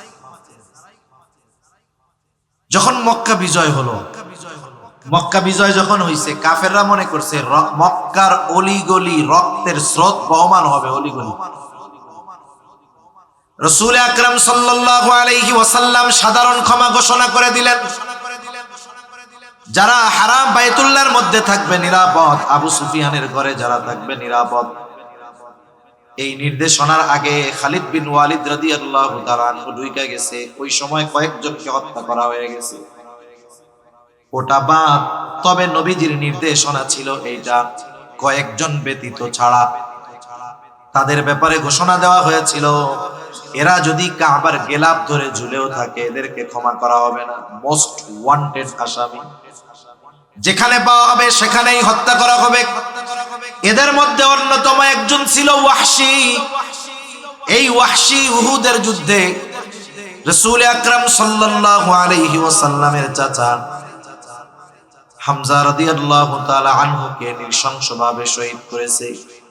ওয়াহশী একজনের গোলাম ছিল, বলছে তুই যদি হামজাকে, আমিরে হামজা রাদিয়াল্লাহু তাআলা আনহু, ওনারে যদি হত্যা করতে পারিস তোরে মুক্তি দিয়া দিব। ওয়াহশী মুক্তির আশায় রাসূল সাল্লাল্লাহু আলাইহি ওয়াসাল্লামের চাচা হামজা রাদিয়াল্লাহু তাআলা আনহুকে শহীদ করে ফেলল। ওয়াহশীর ব্যাপারে ওয়ারেন্ট, একেবারে মোস্ট ওয়ান্টেড, যে পাবা যেখানে সেখানেই শেষ। কাবার গেলাপ ধরে যদি ঝুলেও থাকে একে ছেড়ে দেওয়া হবে না। ওয়াহশী এলাকা ছেড়ে চলে গেছে বহুদূর, লুকায়া লুকায়া থাকে, জীবনের ভয় চিন্তা। আবার একটা সময় এত বড় পাপ করেছে, নিজের মধ্যে অনুশোচনা কাজ করে। ওয়াহশী জানতে পারলো যদি নবীজির কাছে কোনোভাবে যাওয়া যায়, নবীজির কাছে গিয়ে যদি কোনোভাবে ক্ষমা চাওয়া যায়, নবীজি এমন মহানুভব, তার ক্ষমা এমন, তার কাছে গেলে তিনি মাফ করে দিবে। ওয়াহশী ক্ষমার আশায় লুকায়া লুকায়া চাদর মুড়ি দিয়া নবীজির কাছ পর্যন্ত পৌঁছায় গেছে। নবীজির পাশে আসছে, নবীজি জিজ্ঞাসা করে কে? বলে আমি ওয়াহশী। কোন ওয়াহশী? আমার চাচাকে যে হত্যা করেছে, শহীদ করেছে সে। বলে হ্যাঁ। কেন আসছো? বলে এসেছি ইসলাম গ্রহণ করার জন্য। দেখেন এখনো তো ইসলাম গ্রহণ করে নাই, সে যে মোস্ট ওয়ান্টেড, নবীজি চাইলে তাকে হত্যা করে ফেলতে পারতেন কি পারতেন না? যেহেতু ইসলাম গ্রহণ করার জন্য আসছে, নবীজি কিছু বলেন নাই, ওয়াহশী ইসলাম গ্রহণ করলো। কারণ হাদিসের মধ্যে আসছে ইন্নাল ইসলামা ইয়াহদিমু মা কানা ক্বাবলাহু, একটা মানুষ ইসলাম গ্রহণ করার আগে যত কিছুই করুক না কেন, সে যখন ইসলাম গ্রহণ করে আল্লাহ তাআলা তার অতীতের সব পাপগুলোকে ধুয়ে মুছে সাফ করে দেয়। এখন ইসলাম গ্রহণ করছে, নবীজি ওয়াহশীকে বলতেছে ওয়াহশী ইসলাম গ্রহণ করছো, আর কিছু অভিযোগ অনুযোগ নাই, তবে তুমি আমারে একটু শোনাও, কেমন করে তুমি আমার চাচাকে হত্যা করেছিলা, শহীদ করেছিলা। ওয়াহশী সেই হৃদয় বিদারক ঘটনা শোনাইলো। নবীজি শুনতেছেন আর চোখ দিয়ে পানি পড়ে, একেবারে গাল বেয়ে বেয়ে, দাড়ি বেয়ে বেয়ে নবীজির পানি পড়তেছে। নবীজি বললেন ওয়াহশী ইসলাম গ্রহণ করেছো, আল্লাহ তাআলা তোমার সব পাপ অন্যায় ক্ষমা করে দিয়েছে, তবে একটা বিষয়, তুমি কখনোই আমার জীবদ্দশায় আমার সামনে আসবা না। তুমি যদি আমার সামনে আসো তাইলে আমার চাচার কথা আমার মনে হয়ে যাবে। যে কথাটা বোঝানোর জন্য বললাম, নবীজি যখন জানছে কে ওয়াহশী, এরপরে আর কোনো কথা বলার দরকার ছিল না, বলতো যে ঠিক আছে এত ওয়ান্টেড, একেবারে দাও, সাইজ করে দাও। কিন্তু ইসলাম গ্রহণ করতে আসছে, নবীজি মাফ করে দিয়েছে। রাসূল আকরাম সাল্লাল্লাহু আলাইহি ওয়াসাল্লাম ক্ষমার গুণে গুণান্বিত ছিলেন। ফেরেশতা বলতেছে আপনি আদেশ দেন, দুই দিকের পাহাড় দিয়ে এদেরকে পিষে দেই, নিশ্চিহ্ন করে দেই, একেবারে অস্তিত্বহীন হয়ে যাবে, কেউ জানতে পারবে না। নবীজি আরাম করতেছিলেন, এবার উঠে বসলেন। ফেরেশতার এই কথার জবাবে নবীজি বলেন বাল আরজু আন ইয়াখরুজাল্লাহু মিন আসলাবিহিম মান ইয়াবুদুল্লাহা ওয়াহদাহু ওয়া লা ইউশরিকু বিহি শাইআ। নবীজি বলেন আমি তো এদের ব্যাপারে আল্লাহ তাআলার কাছে এই আশা পোষণ করি যে আল্লাহ তাআলা এদের মধ্য থেকে এমন এক জেনারেশন বের করবে, এমন এক প্রজন্ম বের করবে, এমন এক সম্প্রদায় বের করবে, এমন এক কওম বের করবে যারা এক আল্লাহর গোলামি করবে, তার সাথে কারো শরীক করবে না। চিন্তা করেন, যারা অত্যাচার করেছে, জুলুম করেছে, তাদেরকে শাস্তি দিতে মানা করতেছেন কেন? হয়তো এরা ঈমান আনবে না, কিন্তু এদের মধ্য থেকে এমন মানুষ দুনিয়ায় আসবে যারা এক আল্লাহর ইবাদত করবে। এটা অনাগত উম্মতের প্রতি মুহাব্বত, ভালোবাসার অন্যতম একটা বহিঃপ্রকাশ। সেজন্য নবীজি আমাদের ভালোবাসেন। এ ভালোবাসা যে শুধু দুনিয়ায় তা না, এ ভালোবাসা আখিরাতেও নবীজি সবচেয়ে বেশি ভালোবাসবেন। আচ্ছা, একটা মানুষকে ভালোবাসে, কে আমাকে আপনাকে সবচাইতে বেশি ভালোবাসে, এটা নির্ণয় করার একটা পদ্ধতি আছে না? আমরা ছোটবেলায় একটা গল্প পড়ছি। আসলে এক সময় তো গল্প থেকে জীবনের শিক্ষা নেওয়া যাইত। একটা মানুষ একটা গল্প পড়ে আগামীর জন্য নিজেকে গড়ে তুলতে পারতো। স্কুলেও ছিল, কলেজেও ছিল। এখন স্কুল কলেজে কি পড়ানো শুরু হচ্ছে তো আপনাদের আর বলার দরকার নেই, এটা আপনারাই বুঝেন। আগে মানুষ শিক্ষা গ্রহণ করে উন্নত চরিত্রের অধিকারী হতো, আর এখন লেখাপড়া করে চরিত্রহীন হবে। এটাই ডিস্টেন্স। আগে চরিত্র গঠন করত, এখন চরিত্র ধ্বংস হবে। ঠিক কিনা? তা আমরা অনেক গল্প পড়ছি। একটা গল্প বইতে পড়ছি না, এমনি পড়ছি, স্মরণ নাই। এই যে এক বন্ধু আর এক বন্ধুর বাড়িতে বেড়াইতে আসছে। এখন দুই বন্ধু, শহরের বন্ধু আর গ্রামের বন্ধু। এখন দুই বন্ধু গেছে ঘুরতে জঙ্গলের মধ্যে। এখন দেখে সামনে একটা ভাল্লুক দেখা গ্রামের বন্ধু এক লাফে ধুমসে গাছের উপরে উঠে গেছে। এখন শহরের বন্ধু তার গাছে উঠতে পারে না। কি করবে? ও ওই জায়গায় মরার ভান ধরছে। এটা গল্প, তো সত্য কিনা আমি জানি না, যে ভাল্লুক নাকি মরা জিনিস খায় না। সে এমন ভাবে শ্বাস প্রশ্বাস বন্ধ করে আছে, ভাল্লুক তার নাক মুখ কানের কাছে সুইটা ডুইটা চলে গেছে। ভাবছে শ্বাস প্রশ্বাস চলতেছে না, এটা মনে হয় মরা। এখন ও তো ওইভাবেই আছে। একটু পরে ভাল্লুক চলে যাওয়ার পর ওই বন্ধু গাছ থেকে নামছে। নামার পরে জিজ্ঞাসা করতেছে, বন্ধু ভাল্লুক তোমার কানে কি বইলা গেল? ও বলে কি, বিপদে বন্ধু চেনা যায়। ভাল্লুক কি বইলা গেছে? বিপদে বন্ধু চেনা যায়। গল্পটা বাদ দেন, কথাটা তো রিয়েল, তাই না? কথাটা বাস্তব। আপনি মুসিবতে বন্ধু চিনতে পারবেন। কে আপনার কল্যাণকামী, কে আপনাকে মহব্বত করে ভালোবাসে, এটা বিপদে চিনতে পারবেন। আপনার যখন আছে, আপনি যখন আছেন, পাওয়ার আছে, ক্ষমতা আছে, কাঁঠাল পাকলে মাছির অভাব হয় না। যখন পাওয়ার থাকবে কত মানুষ কাছে আসবে। দেখবেন যখন পাওয়ার নাই, এটারে সুইপারও গোনায় ধরে না। এর বাস্তবতা আপনাদের বোঝানো লাগবে না, আপনারাও দেখতেছেন, আমরাও দেখি, সব জায়গায় একই অবস্থা। 6 মাস আগেও যার ফুলফিল পাওয়ার ছিল, 6 মাস পরে পাতি নেতাও তার একটা বকা দেয়। অথচ এইগুলা জুতা ছাটার জন্য কত পয়সা ছিল, ঠিক কিনা বলেন? তার মানে আপনি যদি পাওয়ারে যখন থাকি, কেউ যদি পাওয়ারে থাকে, ক্ষমতায় থাকে, ও যদি মনে করে এরা আমার শুভাকাঙ্ক্ষী, আমি বলবো তাহলে আপনি সবচাইতে বড় ভুলের মধ্যে আছেন। আপনার যখন থাকবে না, আপনি দেখবেন এগুলা কেউ নাই, আপনার মাথায় পিটাইতে হয়ে এরা দ্বিধাবোধ করবে।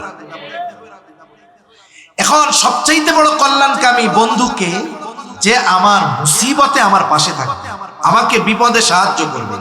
সকলে চলে যাবে কিন্তু কেউ আমার থেকে যাবে না। যেমন এক্সাম্পল টানতে পারি কি, আপনারা জানেন পাকিস্তানে ইমরান খান, সে ক্রিকেট খেলায় বিশ্বকাপ জিতছে, সেটা ভিন্ন কথা, কিন্তু সে একজন জনপ্রিয় ব্যক্তিত্ব।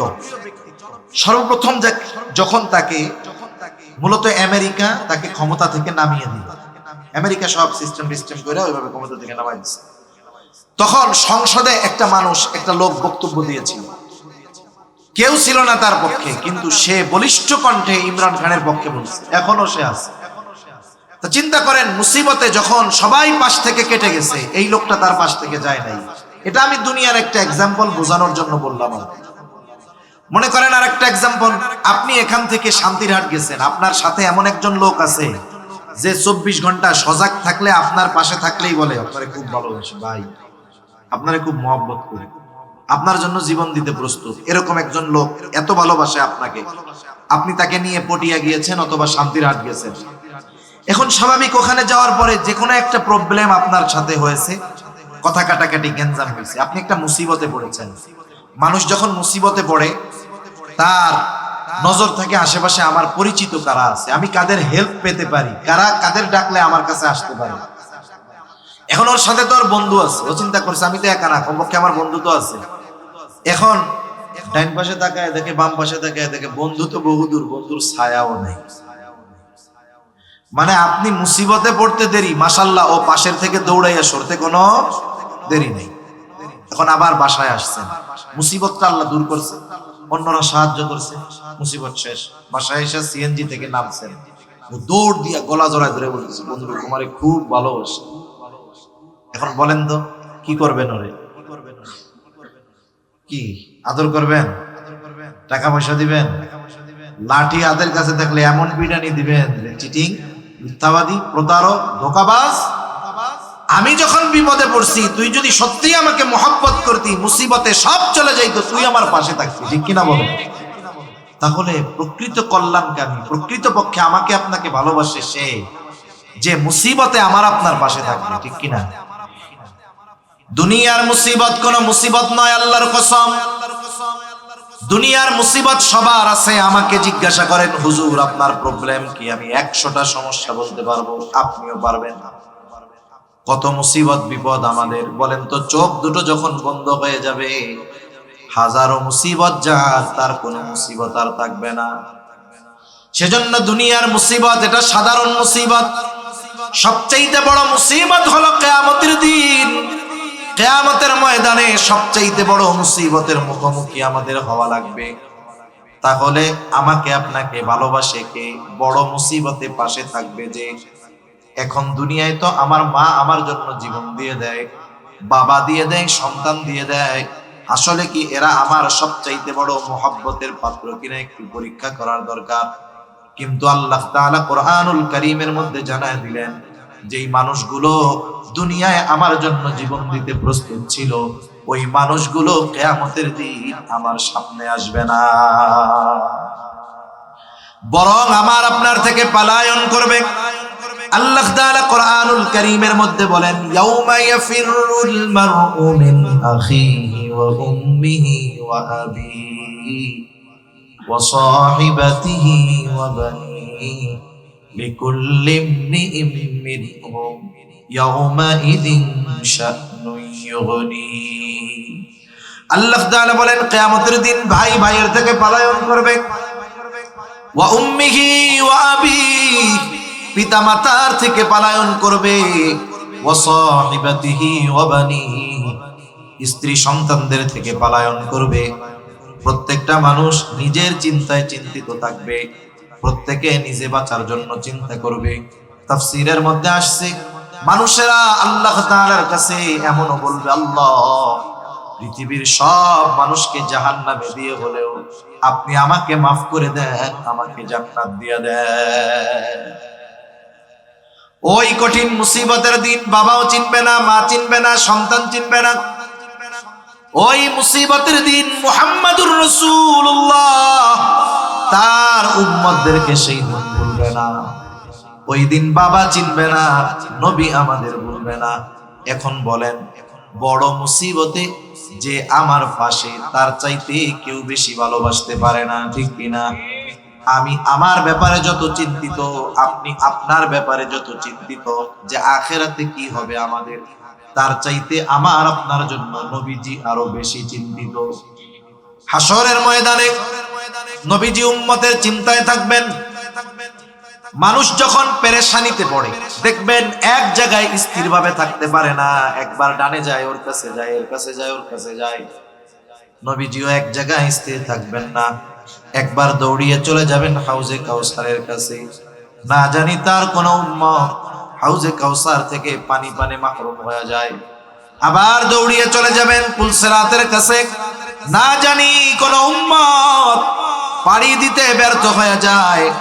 আবার চলে যাবেন মিজানের কাছে। না জানি কোন উম্মত ওজনে ধরা পড়ে যায়।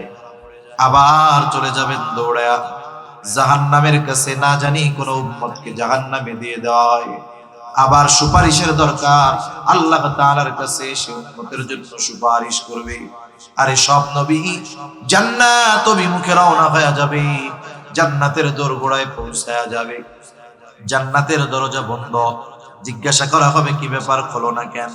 পাহারাদারেরা জবাব দিবে, যিনি আসলে খোলা হবে, তিনি আসেন নাই। তিনি কোথায়? বলে হাসরের ময়দানে। কি করতেছে ওইখানে? বলে উম্মতের চিন্তায় চিন্তিত আছে। নবীজি ততক্ষণ নিজে জান্নাত অভিমুখে রওনা হবেন না, যতক্ষণ না তার ওই উম্মত যার যাররা পরিমাণ ঈমান আছে তার ব্যাপারে আল্লাহ তাআলার পক্ষ থেকে যতক্ষণ না জান্নাতের নিশ্চয়তা আসবে, ততক্ষণ আমার আপনার নবী নিজে জান্নাত অভিমুখে রওনা হবে না। তাহলে নবীজির ভালোবাসা উম্মতের প্রতি কেমন দরদ মায়া, আশা করি বুঝতে কষ্ট হয় নাই। বুঝতে পারছেন তো নবী কত ভালোবাসে, কত মহব্বত করে ভালোবাসে আমাকে, আপনাকে, আমাদেরকে। অনেক হাদিস বলা যাবে। যে আয়াতখানা তিলাওয়াত করেছিলাম, আল্লাহ তাআলা ওই আয়াতের মধ্যে নবীজির আমাদের প্রতি ভালোবাসার কিছু কথা বলছে। আজকে দেখেন, কয়েকদিন আগে 14ই ফেব্রুয়ারি গেছে, ভালোবাসা দিবস নাম দিয়েছে। ভালোবাসা শব্দটা খুব ভালো ছিল, কিন্তু ভালো শব্দ খারাপ কাজে ব্যবহার করতে করতে এক সময় ওই ভালো শব্দ আর ভালো থাকে না। যেমন আজকে থেকে 25-30 বছর আগে, 40 বছর আগে মুরব্বীরা বলতে পারবে, যারা বিবাহ করছে মুরব্বী, ওনার ওয়াইফের ছোট ভাই নিয়ে যদি রাস্তায় যাইতো, কেউ জিজ্ঞেস করতো কে, বলতো এটা হলো আমার শালা। তখন শালাটা স্বাভাবিক শব্দ ছিল, কিন্তু এক সময় শালাকে বকা হিসাবে ব্যবহার করা শুরু হয়েছে। এখন যদি শালা বলে মানুষে মাইন্ড করে, ঠিক কিনা বলেন? কারণ শব্দটা ঠিক আছে, কিন্তু এর ব্যবহার এমন জায়গায় হইতে হইতে এখন এটা গালি হয়ে গেছে। অনেকে তো গ্যাঞ্জাম লাগলে শুরুই করে এই শব্দ দিয়ে, ঠিক কিনা? ভালোবাসা শব্দটা তো ভালো, ভালোবাসার সাথে ইমানের সম্পর্ক আছে, আল্লাহর সাথে বান্দার ভালোবাসা হবে, নবীর সাথে ভালোবাসা হবে। কিন্তু এই ভালোবাসা শব্দটাকে ব্যবহার করে এমন কিছু বিষয় সমাজে প্রতিষ্ঠিত করার অপচেষ্টা একটা গ্রুপ করতেছে, যারা আগামী প্রজন্মের চরিত্রকে ভালো রাখতে দিতে চায় না, ঠিক কিনা বলেন? এজন্য আমাদেরকে সতর্ক থাকার দরকার। আগামী প্রজন্মকে, নিজেদেরকে নিজেদের মূল্য বোঝার দরকার। আমরা যে মুসলিম, আমাদের যে কতটুকু দাম, আমার ক্যারেক্টার, আমার চরিত্রের কত দাম, এটা আমাদের বোঝার দরকার। হাসরের ময়দানে মিজানে যখন ওজন দেওয়া হবে, সওয়াব নেকি সব, নবীজিকে প্রশ্ন করা হইতেছে। আবু হুরায়রা রাদিয়াল্লাহু তাআলা আনহু থেকে বর্ণিত যে মিজানে সবচেয়ে ওজন হবে কোন আমল? নবীজি বলতেছেন সবচেয়ে ওজন হবে উত্তম আখলাক, উত্তম চরিত্র মিজানে সবচেয়ে ওজন হবে। সুবহানাল্লাহ। এখন এই ভালোবাসা শব্দকে ব্যবহার করে যদি আমাদের তরুণ তরুণীদের চরিত্র শেষ করে দেওয়া যায়, তাহলে সবচাইতে দামি সম্পদটাকে মুহূর্তের মধ্যে বিনষ্ট করে দিয়ে দিল, ঠিক কিনা বলেন? এজন্য ভালোবাসা শব্দটা ভালো, কিন্তু এই শব্দটার ব্যবহার আস্তে আস্তে খারাপের দিকে হইতেছে। সেজন্য আমরা মুমিন বৈধ ভালোবাসার জায়গায় শুধু ভালোবাসার কথা বললাম। আপনি আপনার আব্বারে গিয়ে বলবেন, আব্বা আমি আপনাকে ভালোবাসি। মাকে বলবেন, আমি আপনারে ভালোবাসি। ছেলেকে বলবেন, তুমি আমার সন্তান, তোমারে আমি খুব ভালোবাসি। মেয়েকে বলবেন, তুমি আমার মেয়ে, আল্লাহর জন্য তোমাকে ভালোবাসি। আপনার ইমাম সাহেবরা এসে বলবেন, হুজুর আই লাভ ইউ, একমাত্র আল্লাহর জন্য। সওয়াব হবে কি হবে না? এক মুমিন অপর মুমিনকে যদি বলে যে আমি আপনাকে শুধুমাত্র আল্লাহর জন্য ভালোবাসি, তাহলে এই ভালোবাসা ইবাদত হবে, সওয়াব হবে। সুবহানাল্লাহ বলেন। তাহলে যেই ভালোবাসার মাধ্যমে আল্লাহর সন্তুষ্টি অর্জন করার মাধ্যম ছিল, এটাকে দিয়ে আমাদের সমাজটাকে ধ্বংস করে ফেলতে চায়। এজন্য আমরা আমাদের ভালোবাসার শব্দ ভালো জায়গায় ব্যবহার যত বাড়াবো, দেখবেন তত খারাপ জায়গায় এর ব্যবহার কমবে ইনশাআল্লাহ। কমানো যাবে না? হাদিসের মধ্যে আসছে তো, এক মুমিন অপর মুমিনকে বলবে যে ভাই আমি তোমাকে শুধুমাত্র আল্লাহর জন্য ভালোবাসি, আল্লাহর জন্য ভালোবাসি, এটা বলতে হবে। তা নবীজি আমাদেরকে কত বেশি ভালোবাসেন, এই ভালোবাসার খবর স্বয়ং আল্লাহ তাআলা দিয়েছেন। কে দিয়েছেন? আমরা আশিকে রাসূল হতে চাই, কিন্তু এই আয়াতগুলোর আলোকে, কথাগুলোর আলোকে, হায় রে নবীজিও তার উম্মতের জন্য কেমন আশেক, এটা চিন্তার বিষয়। আল্লাহ রাব্বুল আলামিন বলেন, লাকাদ জাআকুম রাসূলুম মিন আনফুসিকুম আজিজুন আলাইহি মা আনিতুম হারিসুন আলাইকুম বিল মুমিনিনা রাউফুর রহিম। নবীজির উম্মতের প্রতি কেমন ভালোবাসা, এই ভালোবাসার কথা বর্ণনা করতে গিয়ে আল্লাহ তাআলা বলেন, লাকাদ জাআকুম রাসূলুম মিন আনফুসিকুম, তোমাদের মধ্য থেকে তোমাদের জন্য এমন একজন রাসূলের আগমন ঘটেছে। সেই রাসূল কেমন রাসূল শোনো, আজিজুন আলাইহি মা আনিতুম, তোমাদের জন্য যেটা কষ্টের সেটা তারও জন্য কষ্টের। কষ্ট হচ্ছে না তো আপনাদের? আমি আর বেশি সময় নিব না। অনির্দিষ্ট গন্তব্য কাছে হইলেও দূরে, তাহলে আমাদের গন্তব্যটা একটু নির্দিষ্ট করে ফেলি। এখন বাজতেছে আমার ঘড়িতে হয়তো 53-54 বাজে। আমরা চেষ্টা করব 12:10 থেকে 15-র মধ্যে শেষ করে দিতে। এই 10-20 মিনিট কষ্ট হবে না তো ইনশাআল্লাহ? এরা তাকবীর দেন, নারায়ে তাকবীর। না এইটাতে মনে হইতেছে যে কষ্ট হইতেছে। আপনাদের কষ্ট হইলেও তো আপনারা কষ্ট আমারে বুঝতে দিবেন না, সেজন্য জোরে বলেন নারায়ে তাকবীর। আরেকটু জোরে নারায়ে তাকবীর। মাশাআল্লাহ, মোটামুটি হইছে আর কি, পুরোপুরি হয় নাই। এখন আল্লাহ তাআলা আমাদেরকে নবী কেমন ভালোবাসে এটা বোঝানোর জন্য বলতেছেন, তোমাদের জন্য যেটা কষ্টের, তোমরা যাতে কষ্ট পাও, ওই কারণে নবীজিও কষ্ট পায়। আজীব এক ব্যাপার, আমি কষ্ট পাইলে নবীজি কষ্ট পাবে কেন? নবীজি সেই জন্য হলেন সমব্যথী। উম্মতের কষ্ট নবীজির জন্য কষ্টের কারণ হয়। কেন হয়? মনে করেন একজন মানুষ 2 বছরের বাচ্চা আছে, যার এই বিষয়টা তিনি বুঝবেন, যার সন্তান আছে তিনি অনুধাবন করতে পারবে। 2 বছরের বাচ্চা অসুস্থ হয়ে গেছে, প্রচন্ড জ্বর, গায়ে কেমন যেন গা ফেটে যাচ্ছে, জ্বরে আগুনে পুড়ে যাচ্ছে, এমন এমন গরম, চোখ দুটো ছলছল করতেছে, ছোট বাচ্চা। এই জ্বরের তীব্রতায় সে মুখ দিয়ে তার কষ্টের শব্দ বের হচ্ছে। এখন বলেন তো, এই অবস্থায় যদি ওই বাচ্চার পাশে তার মা বাবা বসা থাকে, ওই বাচ্চা জ্বরের অসুস্থতায় যেমন কষ্ট পাবে, তার মা বাবাও কি তার চাইতে কম কষ্ট পাবে নাকি? তার মা বাবা আরো বেশি কষ্ট পাবে। আমরা উপমহাদেশের একজন মুঘল সাম্রাজ্যের প্রথম সম্রাট জহিরুদ্দিন বাবর, ওনার ব্যাপারে আছে যে ওনার ছেলে হুমায়ুন, সে অসুস্থ হয়ে গেছে। হুমায়ুন অসুস্থ হয়ে গেছে, বাবর আল্লাহ তাআলার কাছে দোয়া করতেছে। জহিরুদ্দিন বাবর উনি খুব ভালো ছিলেন, কিন্তু হুমায়ুন শিয়াদের দ্বারা প্রভাবিত ছিল। কেন? কারণ শেরশাহ সুরির কাছে পরাজিত হয়ে সে যখন পালিয়েছিল, তখন শিয়ারা তাকে প্রটোকল দিয়েছে। আর হুমায়ুনের যে উপদেষ্টা ছিল, সে ছিল শিয়া, যার কারণে হুমায়ুন শিয়াদের দ্বারা প্রভাবিত ছিল।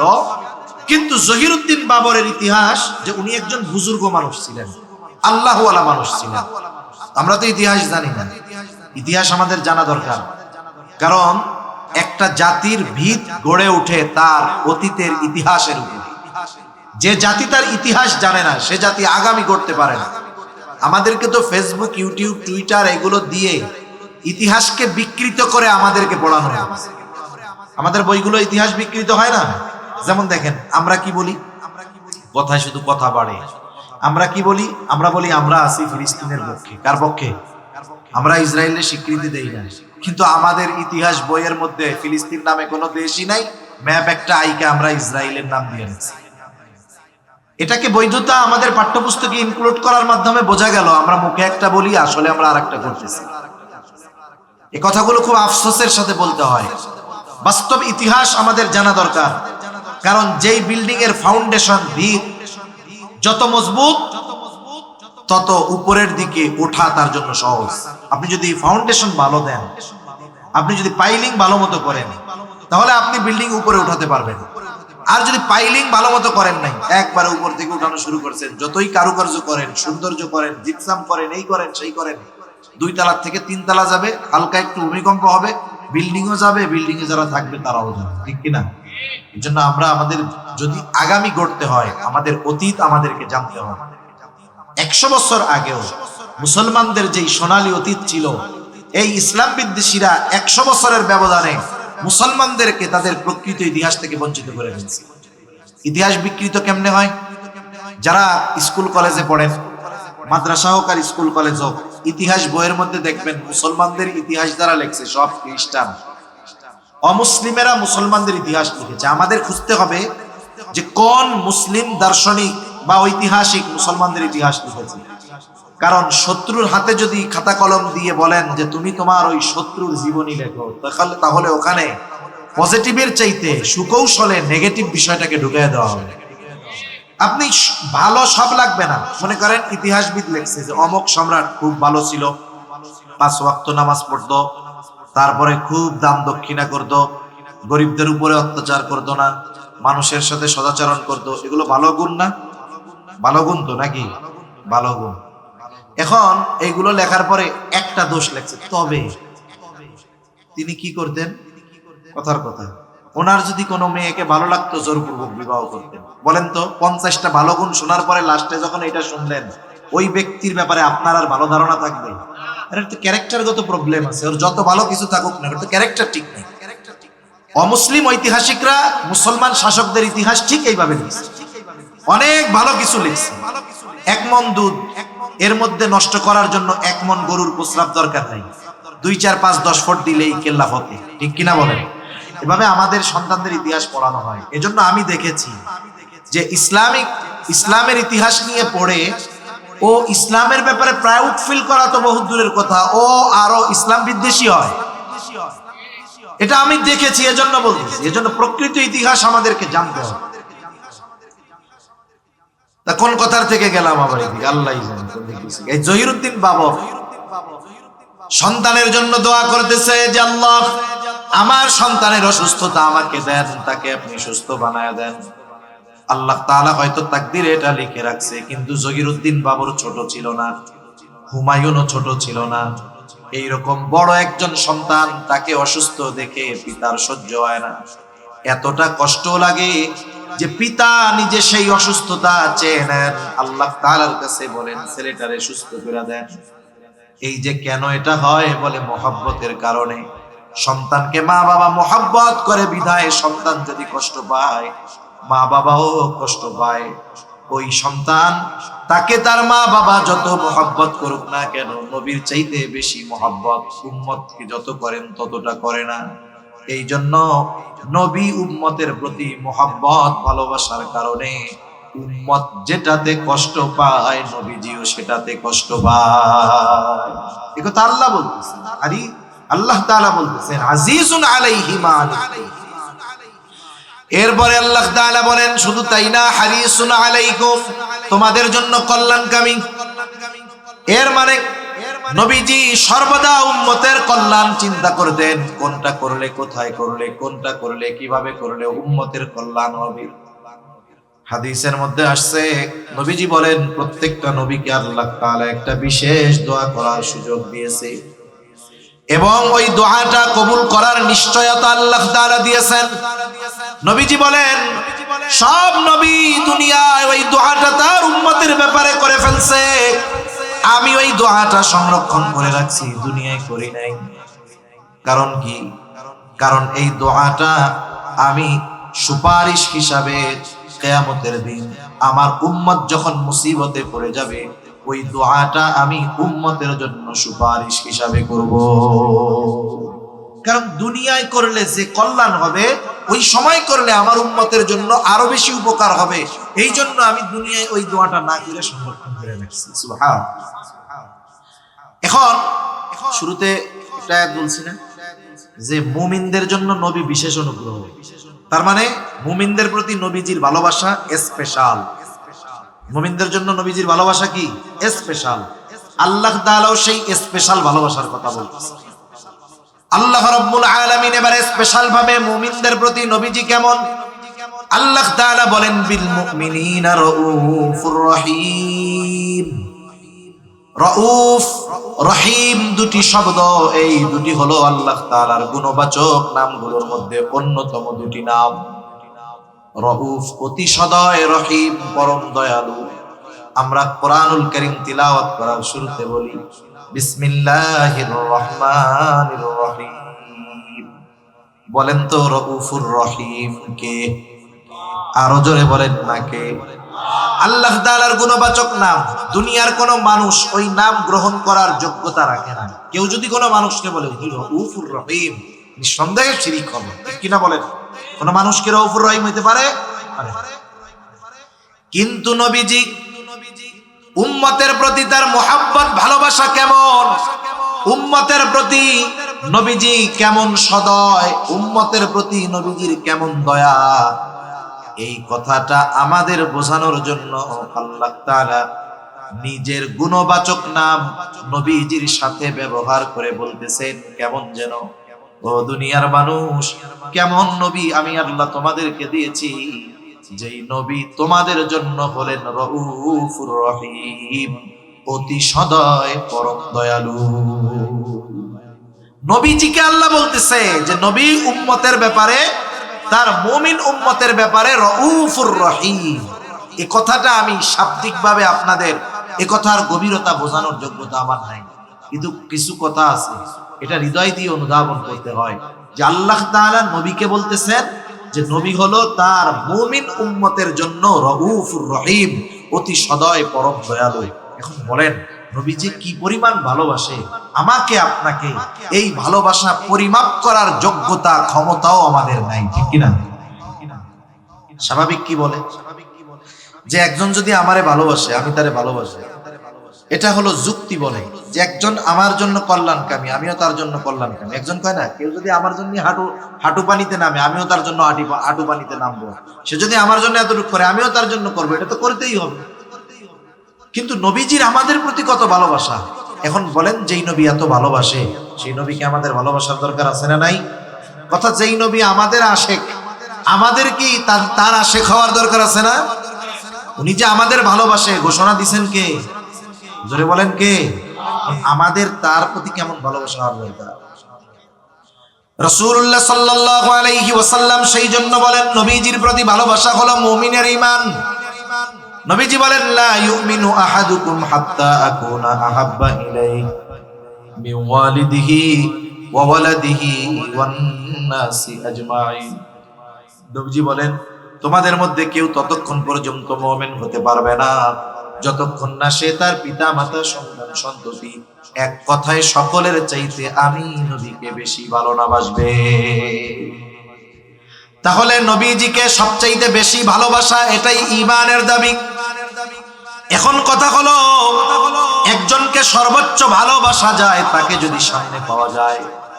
আরে আবু বকর নবীকে সামনে পেয়েছে, নিজের সব সম্পদ এনে নবীর সামনে হাজির করে দিয়েছে। হযরত তালহা নবীজিকে সামনে পেয়েছে, উহুদের ময়দানে কাফেরদের অস্ত্র তীর বর্ষার সামনে নিজের বুকটাকে নবীর জন্য ডাল বানায় দিছে। আমরা তো নবীজিকে সামনে পাই নাই, কিন্তু ভালো তো বাসতে মন চায়।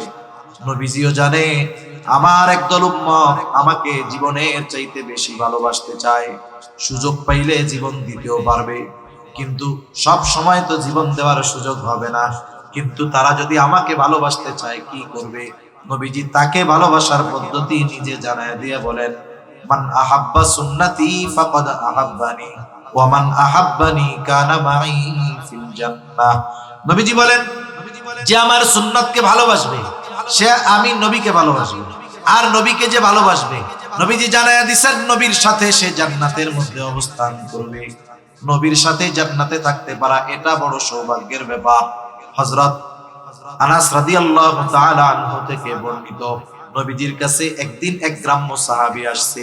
নবীজি আরেকজনের সাথে কথা বলতেছেন, কথার মধ্যেই ওই গ্রামের সহজ সরল মানুষ নবীজিকে প্রশ্ন করতেছে ইয়া রাসূলুল্লাহি মাতাস সাআহ, হে আল্লাহর রাসূল কিয়ামত কখন হবে? লোকটার প্রশ্নের ভাব ছিল এইরকম যে সে কিয়ামতের জন্য বৈশা আছে কিন্তু কিয়ামত আসতেছে না। এই জন্য নবী তাকে পাল্টা প্রশ্ন করলেন মা আদাত্তা লাহা, তুমি কিয়ামতের জন্য কি পাথেয় সংগ্রহ করেছো? লোকটা বলল আমি আল্লাহ এবং তার রাসূলকে ভালোবাসি। নবীজি এই লোকটার জবাবের মধ্যে কোনো কৃত্রিমতা দেখেন নাই, বাস্তবতা হৃদয় থেকে জবাব দিয়েছে লোকটা। নবীজিও এই লোকের কথার জবাবে বলতেছে আল মারউ মা'a মান আহাব্বা, যে যাকে মহব্বত করে তার সাথে অবস্থান করবে। লোকটা এবার বাড়ির পথে হাঁটা দিল। হযরত আনাস রাদিয়াল্লাহু তাআলা আনহু বলেন নবীজির মুখে এই কথা শ্রবণ করবার পর আমরা এতটা খুশি হয়েছি যে জান্নাতে নবীর সাথে থাকতে পারবো। এই কথা শুনে এতটা খুশি আমরা হয়েছি ইসলাম গ্রহণের পরে আর কোন কথার দ্বারা আমরা এতটা খুশি হই না। তাহলে সেই নবীর সুন্নাতকে মহব্বত করলে নবীর সাথে জান্নাতে থাকা যাবে। এখন কথা হইল জান্নাতে তো থাকা যাবে, জান্নাতে যাওয়ার পর কিন্তু জান্নাতে তো আগে যাওয়া লাগবে। জান্নাতে কেমনে যাওয়া যায়? আল্লাহর নবী জান্নাতে যাওয়ার পথ বলে দেন। নবীজি বলেন কুল্লু উম্মতি ইয়াদখুলুনাল জান্নাতা ইল্লা মান আবা। নবী বলেন আমার সব উম্মত জান্নাতে প্রবেশ করবে আবা উম্মত ছাড়া। জিজ্ঞাসা করা হলো ইয়া রাসূলুল্লাহ আবা উম্মত কারা? নবীজি বলেন আমার আনুগত্য যারা করবে, মান আতাআনি দাখালাল জান্নাহ, যে আমার আনুগত্য করবে সে জান্নাতে প্রবেশ করবে। ওয়া মান আসানি ফাকাদ আবা, যে আমার আনুগত্য করবে না সে আবা উম্মত, সে জাহান্নামে যাবে।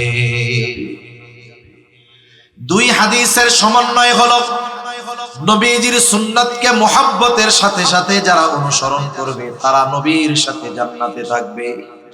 কিন্তু আফসোস, আমাদের দেশে আমরা যখনই বলি নবীর জন্য জীবন দিবেন কারা, সব হাত উঁচু করে, দুই হাত উঁচু করে আবেগ দরদে জীবনটা ঢেলে দিতে চায়। কিন্তু যখনই বলি জীবন আসার সব দেওয়ার সময় তো সব সময় নয়, কিন্তু নবীকে তো ভালোবাসতে হবে সব সময়, তাহলে নবীর জন্য জীবন সুযোগ হইলে পরে দিয়েন। তাইলে নবীর সাথে জান্নাতে যদি থাকতে চায়, ভালো যদি বাসতে চান, তাইলে দাড়ি নাই, দাড়ি দাঁড়াই গেলেন। তখন বলে হুজুর এটা একটু পরে, তখন কি বলে এটা একটু পরে।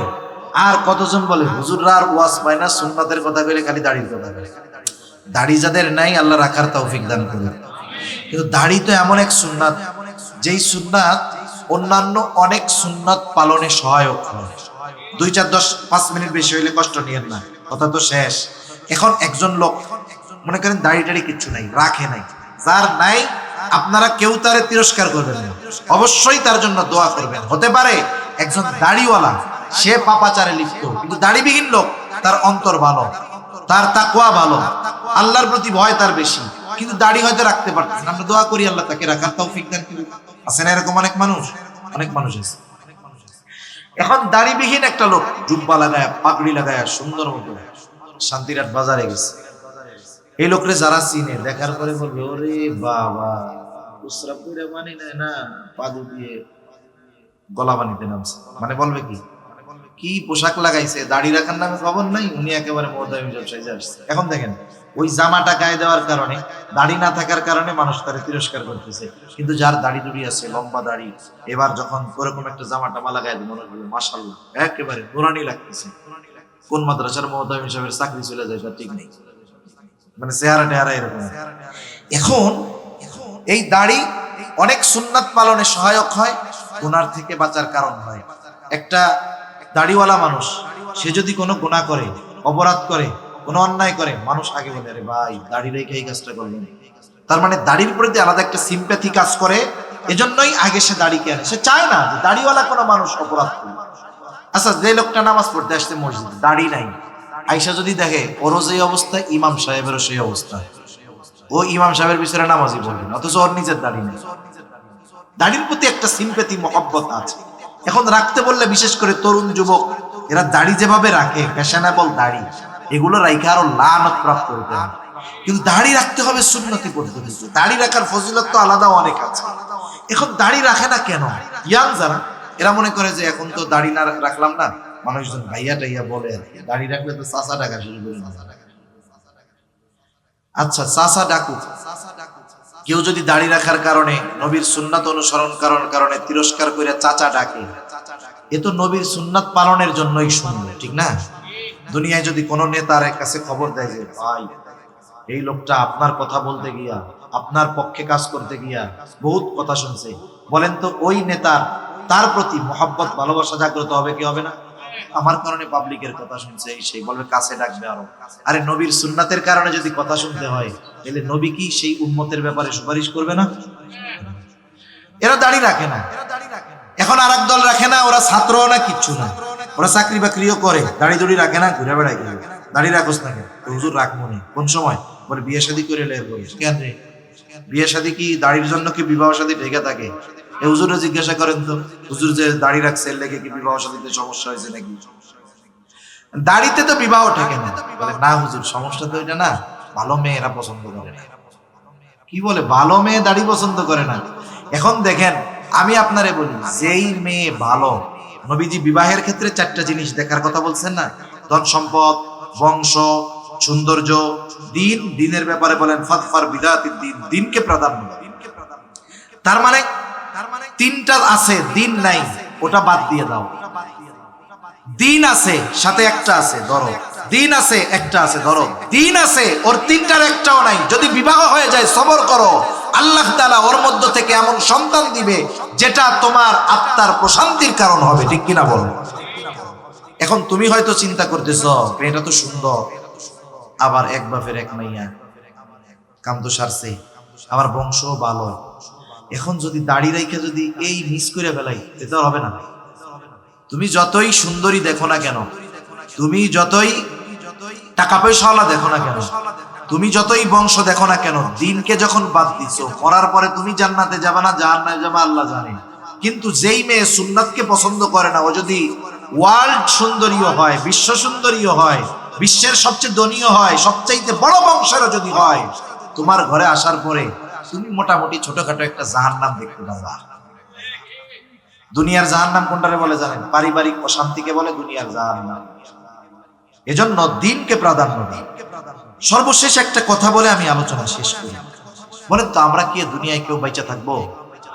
দুই চারজন আছেন নাকি যে না হুজুর আমরা আবে হায়াত পান করছি, কাজ হবে না। যদি হায়াত 500 বছরও পান এক সময় শেষ হবেই, ঠিক না? এখন আমরা মারা যাব, মারা যখন যায় মানুষ মাইকে খবর প্রচার করে না অমুক মারা গেছে। এখন আমরা মানুষের মৃত্যুর খবর শুনি, একদিন আমার খবর মানুষেরা শুনবে। মানুষ যখন মারা যায় কি করে? মানুষ মারা যাওয়ার পরে তাকে সুন্দর মতো গোসল দেওয়া হয়। যদি মুসলিমের লেভেল থাকে, পরিপূর্ণ মুসলমানিত্ব নাও থাকতে পারে, কিন্তু নাম পরিচয় বংশ যদি মুসলমান হয় তাহলে তাকে গোসল দেওয়া হবে। আরে নাস্তিক হুমায়ুন আজাদ, স্বঘোষিত নাস্তিক, মারা গেছে, গোসল দিছে, জানাজা দিছে, কবর দিছে। যেহেতু মুসলমানের লেভেল আছে, নামে মুসলমান, আমাকে আপনাকে গোসল দিবে, কাফন পরাবে, এরপরে জানাজা হবে, জানাজার পরে লাশটা নিয়ে চলে আসবে কবরস্থানে। কবরের মধ্যে লাশটা যখন রাখবে দোয়া পড়বে বিসমিল্লাহি ওয়া আলা মিল্লাতি রাসূলিল্লাহ। এটা আমার বেলায়ও বলবে, আপনার বেলায়ও বলবে। বলা যায় না, এই বলাটা হয়তো আগামী কালও হতে পারে, কয়েকদিন পরেও হতে পারে, হায়াতের কোনো নিশ্চয়তা নেই। এখন যখন বিসমিল্লাহি ওয়া আলা মিল্লাতি রাসূলিল্লাহ বলে কবরে রাখে, জিজ্ঞাসা করেন উলামায়ে কেরাম আছে কি বলে? বলে আল্লাহ, আল্লাহর নামে বিসমিল্লাহ, আল্লাহর নামে কবরে রাখতেছি। কারে? ওয়া আলা মিল্লাতি রাসূলিল্লাহ, এমন এক ব্যক্তিকে যে রাসূলের মিল্লাতের উপরে ছিল, আই সুন্নতি রাসূলিল্লাহ, অর্থাৎ এমন এক ব্যক্তিকে আল্লাহর নামে এখন কবরস্থ করতেছি যেই ব্যক্তির গোটা হায়াত নবীর সুন্নাতের উপরে পরিচালিত হয়েছে। যখন মারা গেছে সুন্নাতের উপরেই ছিল, এখন কবরে রাখতেছি এখনো সুন্নাতের উপরে আছে। কষ্ট পাবেন না, কাউকে কষ্ট দেওয়া আমার উদ্দেশ্য নয়। মনে করেন এই দোয়াটা যার ব্যাপারে বলা হলো তার মুখে নবীর সুন্নাতের দাড়ি নাই, সারাটা জীবন সুন্নাতওয়ালাদের বিরোধিতা করে গেছে, যেহেতু মুসলমান পরিচয়, ওই ব্যক্তির ক্ষেত্রেও এই দোয়াটা পড়ে কবরে রাখা হবে। একটু বলেন তো ওই ব্যক্তির সাথে যেই কথাটা বলা হলো, এই কথাটা ওই ব্যক্তির ব্যাপারে সত্য হবে নাকি মিথ্যা হবে? কোনো সন্দেহ নাই মিথ্যা হবে। আমাকে আপনাকে অনন্তকালের ওই সফরের প্রথম ঘাটি কবরে মিথ্যা কথা বলে রেখে আসবে। এজন্য আমাদের উচিত জীবনটাকে এমন ভাবে সাজানো, আমি যদি এখান থেকেই মারা যাই, আমার ব্যাপারে যদি বিসমিল্লাহি ওয়া আলা মিল্লাতি রাসূলিল্লাহ বলে কবরে রাখা হবে, আমার ব্যাপারে কথাটা যেন সত্য হয়, যখনই মরবো ওই কথাটা যেন আমার জন্য সত্য হয়। এভাবে যদি জীবন আমি আপনি গড়তে পারি, তাহলে ওই জীবন দুনিয়াতেও যেমন সুন্দর হবে, ওই জীবন আমার আখিরাতকেও সুন্দর করে তুলবে। এজন্য নবীর সুন্নাতকে মহব্বতের সাথে অনুসরণ করেন। আল্লাহ সুবহানাহু ওয়া তাআলা দুনিয়ার অনেক কঠিন জিনিসকে সহজ করে দিবে। আল্লাহ সুবহানাহু ওয়া তাআলা কথাগুলো আমাদের বুঝবার, আমলের কথাগুলো আমল করবার তৌফিক দান করেন। সকলে বলি আমিন। ওয়া আখিরু দাওয়ানা আনিল হামদুলিল্লাহি রাব্বিল আলামিন। আসসালামু আলাইকুম ওয়া রাহমাতুল্লাহি ওয়া বারাকাতুহু।